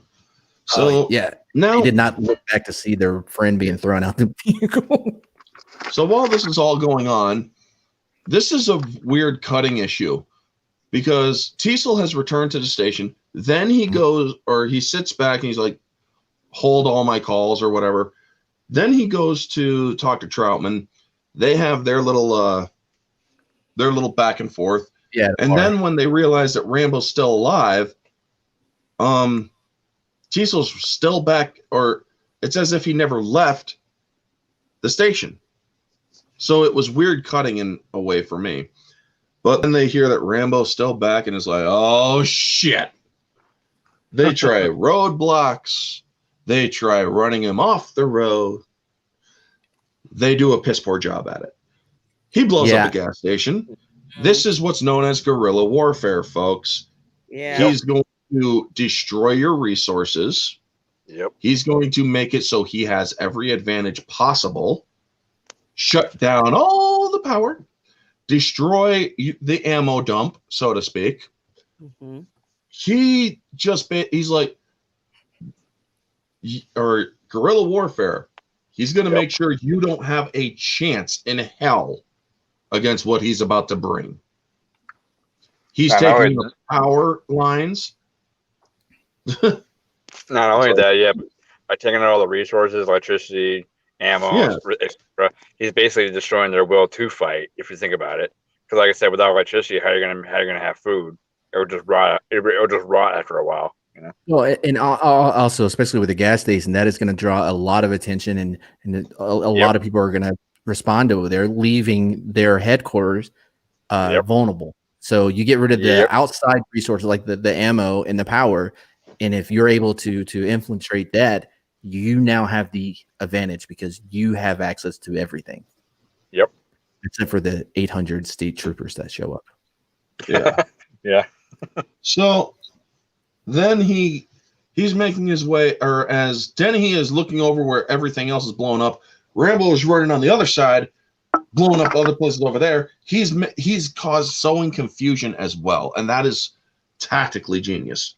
He's basically, but also Dennehy basically talks to Troutman. He's like, "Get the fuck out of here, Troutman, with your stupid ass advice." He's like, "You knew he was still alive, didn't you?" Yeah, because you trained him. And it's like, well, he had a feeling like he couldn't have known he was alive. I suspect. He says, like I suspected. Feeling. Yeah, like I suspected. Feeling. Yeah, of course you did. You trained him. That's why you stayed. No, I'm like, shut up, man. By the way, I love Dennehy's plan. He should have brought that ladder up with him so it doesn't look so suspicious. Like waiting for him to come, and he shouldn't have been poking his head out. But I did like his initial plan on his ambush. And that's when, but also it shows Rambo's tactical genius as well, because he knows that the sheriff is most likely going to be at the station. So while he's sowing all that chaos and whatnot, he's looking at the station, and that's when he sees him poke us. He's like, okay, now I know where you are. Now I know where you are. He decided to run through his line of sight, though. Yep. Yeah. Now he gets into the station. Or after blowing it to or shooting it to shit. My question is, where's Troutman? Did he know to get down or at all? Yeah, How the heck did he arrive without getting shot? And whatnot? Like, was he hiding in a closet? Like, where was he? It's like, Jesus, man, where were you? Yeah, how'd you live? The one thing I was gonna say about Troutman the entire time up to that point, he was just literally just sitting back, letting them fail in a certain sense. So he was trying to tell him advice, and the cops was telling him to F off or whatever. So he's basically just watching extensive video and he's like, okay, I'll let you take care of it. And here, I'm going to throw out a theory. I think maybe he was a ghost. Like, he only spoke to these two guys, you know? And that would have worked if there was no sequels. Yeah. Damn it. I mean, I'm just saying, like, he could have been Jesus. You don't know.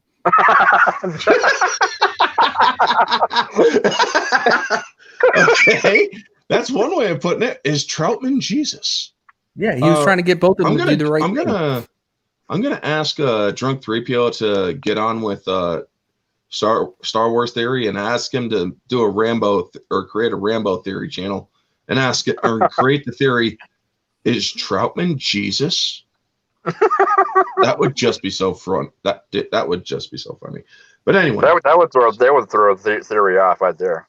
Yeah, the sequels definitely ruins it though. Yeah, so then he gets into the station. He flushes, or he gets Dennehy to betray his position by baiting himself or making himself bait. And then he shoots through the ceiling and just cripples up Dennehy's legs and whatnot. He falls through. He's like, go on, do it, you son of a bitch. Rambo, don't do it. Troutman gets in. Shows up out of nowhere like a ghost. Yeah, that's the only way, let's be honest, folks. That is the only way that Rambo would not do it. Yeah, he basically just he's the only person that could stop him. He basically just stopped in his tracks, yeah. Yep, and then all the other cops are showing up. They're setting up they set up a freaking sniper nest very freaking quick, I might add. Yeah, and they did not hesitate to take a shot. They didn't. No, they didn't. They took, but they missed. And it's like, what kind of fucking snipers are you? You're definitely not SWAT. Well, I mean, it's 1985. Like, SWAT as well is a new thing. 1985. True, I guess. Wait, if SWAT was even around in 1985. All right, now I gotta look it up. In LA. It was developed in LA after every time you say that famous shootout. Every time you say that year, I'm just gonna think about that song, 1985. 1960s. Oh, was it the 60s? Okay. Yep. So after a series or result of several sniping incidents against civilians and police officers around the country. Yeah, like especially Austin with at UT in the bell tower, like they had to get civilians. Like, we need your hunting rifles because we don't have anything. The Watts riot. Many of these incidents occurred in Los Angeles during and after the Watts riots or the Watts riot. But anyway, so Troutman gets them to hold fire, and he's trying to talk Rambo down. Rambo's already at the closet getting more freaking weapons, and he's like, "There's over 200 cops out there, a hell of a lot of N16s. What chance do you got? If you go or if you try doing this, you're gonna die. You did everything you could to make this private war of yours happen."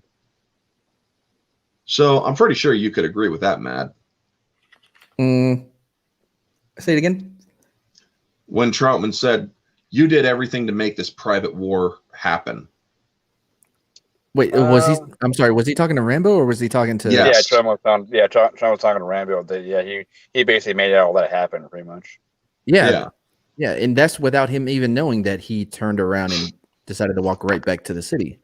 Yeah, like I love the line when he's like, they drew first blood or whatever, but you are perpetuating the situation. You are actively engaged in, you know what I mean? Like there's self-defense and there's not. Like in most places, self-defense, you have to like to justify it, you can't have an avenue of escape except if like you're in a stand your ground state. Ground law, yeah. Yeah. But for the most part, if you have an avenue of escape, you are supposed to take that or disengage once the threat. Basically, if you have the duties to retreat, do it, kind of thing. Mm-hmm. Yeah, and then we get to the final crux of the whole thing, where he's talking him down and he's telling him, this mission is over. It is over. Nothing is over. Nothing. This wasn't my war, or I didn't want any part of it. You asked me. I didn't ask you. And then this is the most brilliant freaking performance by Sly. You literally think that Sly himself had freaking PTSD from Nam. Oh, good. Yeah, the way that he acted it. Yeah, this way he basically just melted down. Yeah, it was so good. Over there, I could drive a gunship, or I could fly a gunship. Tank. I could drive a tank. I was in charge of $1 million equipment. Here, I can't even get a job parking fucking cars. And then that's when he breaks down. When he's talking about his friend. Yep. Where he's talking about his friend, Danforth. Mm-hmm. Now, this is one of my shamed moments where I am ashamed of something I did when seeing the scene. When he's talking about how he's trying to put his friend back together after the shoeshine kid comes in blowing everybody up. Yeah. And he was talking, Danforth, he's like, I want to go home. I want to go home. I want to drive the car. He's like, why? I can't find your fucking legs. My shame, I laughed at that. Oh, I did too. And I don't feel bad about laughing at that because I have had vets tell me stories back when I worked in the industry that I can't talk about or else I'd have to kill somebody. They literally, quite literally. My. Yeah, that was the kind of stuff that I was involved in. So I talked with some of the vets and some who were active, and this was like during Desert Storm, like over in Afghanistan and Iraq, and they would tell me stories of things that happened to their friends, especially with respect to IEDs. Yeah. Mm-hmm. And they would tell me some of these stories, and some of them had some of those exact same twists in it, and it's just like, should I laugh? Should I not laugh? And then some of them do, but I'm like, okay, well, if you laugh at it, all right. Okay, I guess so. It's like, but I can understand where that comes from. I hate pickles. It's also the same. This is a new person. What's up? I was going to say hello to Geeks Enjoy Nerderotica. Thank you for stopping in. I was going to say it's kind of the same scenario when some people try to ask a veteran, "Have you killed somebody?" or if you see someone die, kind of question. It's kind of hard to really know if you're going to offend them or trigger them off, or they won't care about it. It's always that. It's more of the morbid curiosity. Yeah. Me, I've learned not to ever ask that to any vet. It's like, you ever kill anybody? When I was younger, I used to do that. It's like, dude, how many people did you kill? What was your body count and whatnot? Nowadays, it's like, I ain't going to even raise a question because I do not want to freaking get on their bad side. No, I mean, you get used to that as well. But like, it's you have to process, everything that we saw. Like, you have to have a kind of a dark sense of humor. Like, one of my best stories is the cock in the grass story, where this dude blew himself up in a vehicle-borne IED, and all we found was a severed penis. Damn. Shit. If you want to hear the entire story, you can find it on my channel under Teller of Tales. Oh my God. Okay, I'm sorry. Not ever look that up. Stories like that, till it's just like I expect that kind of dark humor, and I guess because I would laugh so hard, they keep telling me more stories like that. Oh, listen, it's even. I mean, RLT. You know what? You need watch this. Just go to my channel, watch it if you want to. By the way, Casino tried to tell my story the other last night when they were talking about that Dutch or Danish, whatever it is, the cartoon with the dolphin penis guy. Yeah. Yeah. He murdered my story, but yeah, you brought it up then. Wow. I can't unsee that crap. I mean, last time, the reason why I don't ask anybody who has served whether or not they killed anybody, the last time, or the reason why was the last person I asked, he's like, well, if you ask me that again, you're about to be my 254th or 54th. And I'm like, oh, fuck. Yeah. My Yeah, response that's would be why- like, "Oh, okay, so you've never killed anyone because you're full of shit." Well, I didn't know 250. that. So, Come on. Sorry. but then again, this guy was freaking heavy artillery and also gunship shit. So, chances are he probably raked up a couple hundred or so. I don't know. Anyway, I don't know what he did, so it's like, nah, I'm not even gonna fucking touch that. When he's like, you want to be my 254th? I'm like, no. Why are you? Do you have artillery with you? To me, at the time, this dude had just told me that he killed 250 freaking 3 people. So, I'm not gonna push it. I would have. Well, of course you would have, but it's crazy. Like, so there's been so many times where we're like, I'll hear someone like talking about their military experiences and stuff, and it's so off the wall wrong. And like I've gotten better at not just calling them out on their bullshit like immediately. Mhm. You know what I mean? Yeah. Because it just never goes anywhere. But like there's you can study and read all the Wikipedia articles you want to learn everything you think you need to know to pretend that you were in combat or whatever. But there are things that just don't trend, like that can't be read. They have to be learned. Just the way we interact with certain things.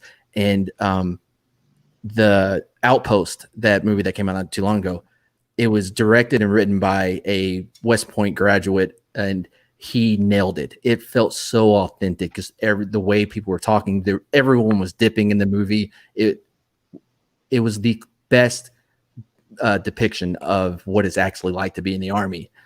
But a lot of those things you're not going to learn unless you were doing it, unless you were in it. So it's pretty easy to tell when someone's full of shit. Mm-hmm. So Rambo is basically spilling his guts, and he's like, I can't get the image out of my head, and I can't, or I sometimes wake up, I don't even know where I am. Sometimes it's a day, sometimes it's a week. I have the same nightmares. You truly believe that shit was Rambo and Nam? Yeah, I mean, how he wasn't even just nominated is beyond me. Like, yeah, it was so good. Give that man a freaking something. Not that it matters anymore, though. But damn. Yeah. I mean, Troutman and you see Troutman's reaction at first. He's completely stoic. He's maintaining his, I guess, training discipline or whatever, not to show emotion or whatever. But he's completely stoic until he sees Rambo completely broken. He's like, Yeah. I trained this man, and this is what he's become. I was a little upset he took so long to hug him back. I'm like, come on, dude. Well, Troutman trained him. He's not really a son. He's a cadet. He's a freaking trainee. I mean, I trained him. He didn't, or he has that detachment, so to speak. I don't think so. He led them in Vietnam for 3 years. I mean, there's no way that he did not have absolute love for him. Like, no. Because like the bond though, like if you think about it, like if you've ever been to summer camp, right, and you're cut off from everything, you bond friendships so quickly, and they're very strong. You know. Now imagine that. I'd go full Rambo. I'd be a loner. Well, imagine that, but in a city surrounded by people who want to murder you. Yeah. That is the strength of the bond that is forged. You know what I mean? Mm-hmm. And yeah, the whole leadership thing, when it's you and your guys, you're on your vehicle or you're in your squad or whatever, like they are more like a brother than they are a superior. You still go through the motions of like, especially when people are around, like Rush aren't, like that. But when it's just y'all, that's just Brad. That's all you have when you're in the battlefield. That's all you have is your platoon or your squad. That's all you have out there. Yeah, absolutely. Like, and if you don't allow yourself to open up and to bond with them, you are not a good leader. Yeah. Yep. Exactly. All right. Now you raised a thing earlier in the stream, Mad, about how Rambo could have died or whatever at the end. Absolutely. You're just like, yeah, you're waiting for him to go out blazing and whatnot. Oh no! I expected Tress, whatever his name is, the Colonel, Troutman. to of mice and men him. Yeah. Well, here's the thing. There's an alternate ending to Rambo 1. Lenny him. That's it. Where Rambo is like, I can't stop, sir. If I want you to be the one to kill me. Everyone in my unit is dead. I don't want this anymore. So he literally gives Troutman a gun and forces Troutman to kill him. Gives him a gut shot and he died. And I'm like, oh shit. This I'm glad they didn't use that one. Yeah. I've read this earlier. Yeah, they reshot in 1982. Yeah. And I'm like, yikes. I mean, this is a suicidal Rambo. But so thankfully they didn't use that as the original ending because it's set up for the later movies in the series, which we will get to in the coming weeks. Now, I got to say, after watching part 2, I kind of wish they would have like Lenny him. Yeah. So we're going to get to, yes, there's a lot to unpack in the second one. It wasn't as good as the first one, believe me. Oh. But we'll get into it, trust me. Now, so Troutman talks him into giving himself up, and they walk him out, and then he stops and looks at Brian Dennehy getting led into the freaking. He's like, "Yeah, bitch, you fucked with the wrong guy. If it wasn't for my colonel, you would have been fucking paste." Basically, he gives him that freaking look, and Dennehy's looking at him like, "Yeah, keep walking, you jackass. Wait till I get out of the wheelchair in the next few years." It's like, dude, you wouldn't do shit. You'd probably just shit yourself again. But anyway, so that actually ends it, and then you get Frankie Stallone. Yes. Yeah, Frank Stallone singing "It's a Long Road" and whatnot. And it's also the shortest credit sequence I've ever seen. Yeah, that was. It's like a 2.5 minute credit sequence. Yeah. And I'm like, oh, not like the 12-minute Avenger ones that you have to sit through to wait for the. Dude, yeah, with the Lord of the Rings has like a 45-minute freaking credit sequence. Are you? I just felt like Return of the King was the credit. I know, right? So that is the end of it, guys. And so at the end of each stream, I ask every one of my panelists. Unfortunately, TJ couldn't be here. GFan84. I'm guessing the funeral ran later than usual. Let me check my messages. Yeah, he's probably been messaging you to let him in. No, he's not in the background at all. He's not backstage. Would have been funnier if he was. Yeah.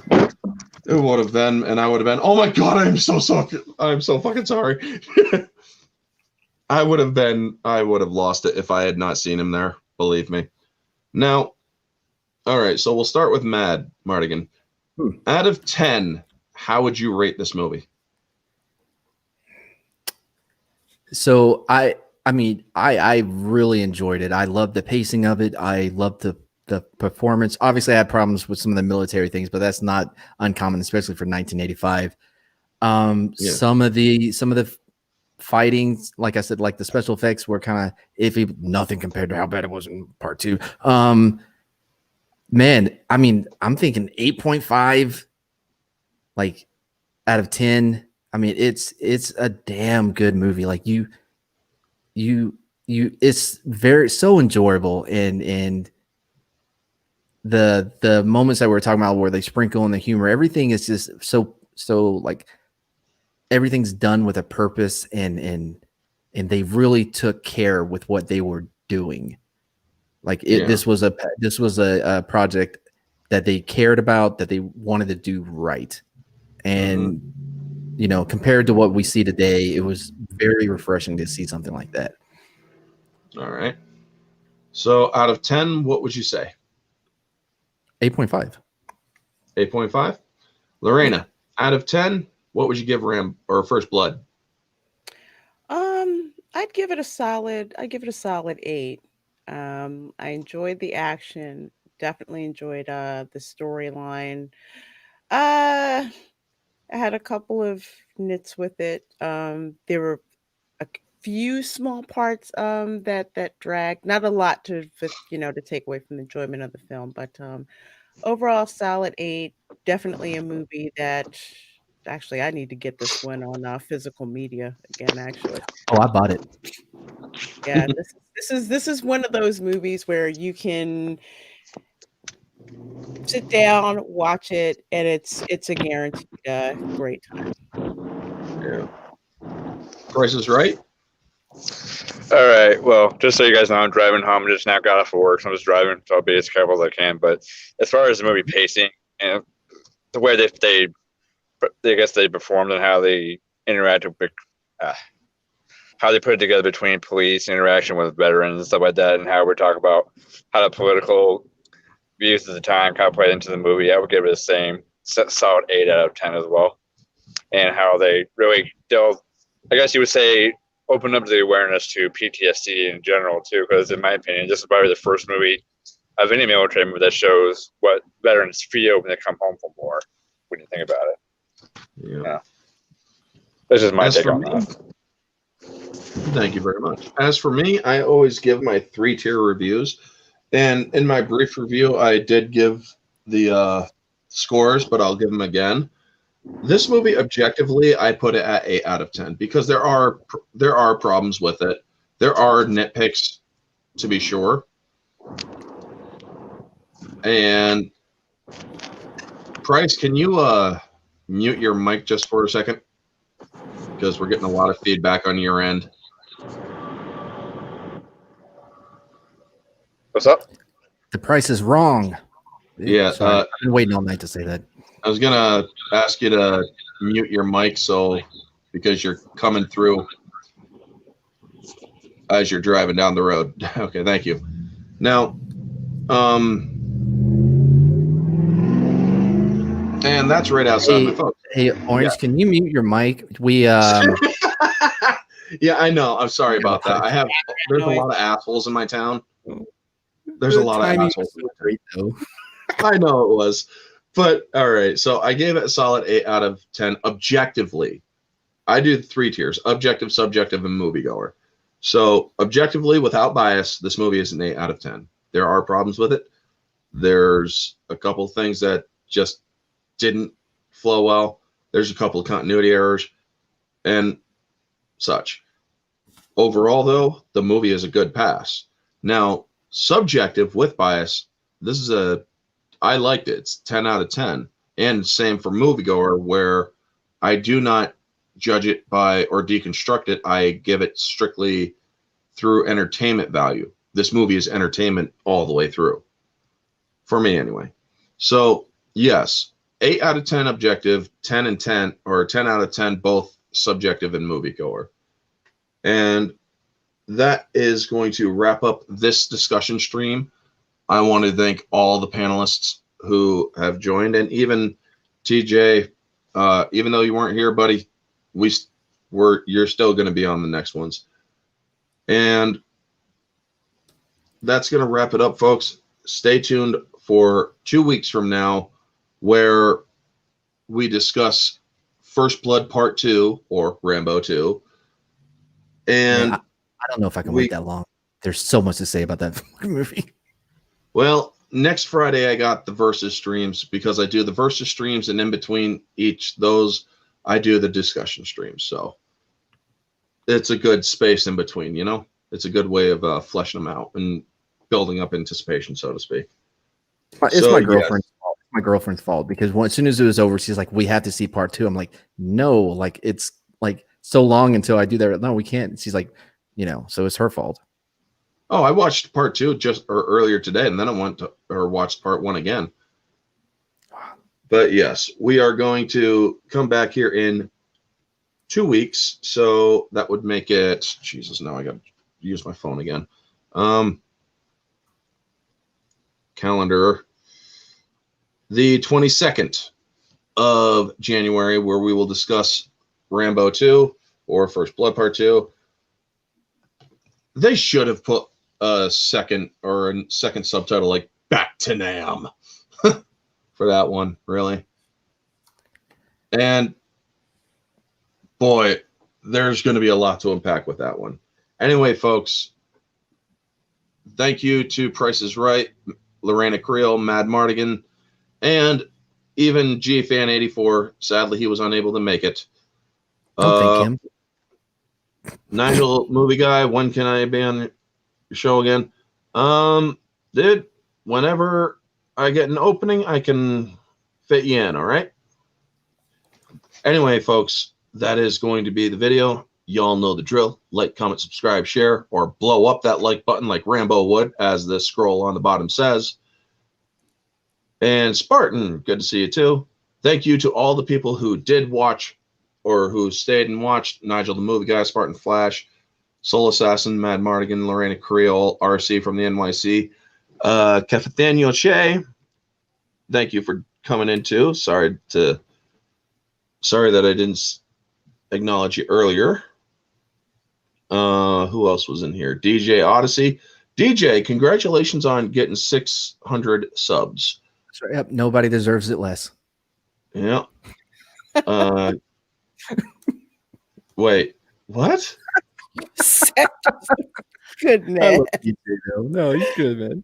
Oh God, dude. I just caught that. Sorry. But anyway, Geeks Enjoy Nerdrotica.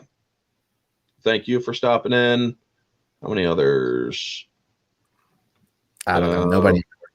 Fenrir Fire. I read them all out. That's something that I want to do because that's what I do. Autobot Megatron, Matt Monty. Subhuman 84. Thank you all for stopping in. Holy crap, I did not expect to have that many people. Yeah, it was a good turnout. Yeah, it was. I usually don't get this many. Geeky Pixie and Epime the Oz. Thank you all for showing up. Anyway, folks, you were going to say someone was going to say something. That cracks me up so much, that one you just highlighted, because it was from the Name It line. Yeah, I know, right? Yeah. Alrighty. Anyway, folks, this has been Orange Hat Reviews and Panel. Is there anything anybody has any last thoughts on anything before we go? No, I'm good. Nope. Buy physical media.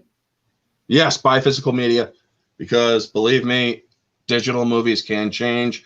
They've changed Star Wars: A New Hope enough on my digital library, enough for me to notice, and I hate McClunky.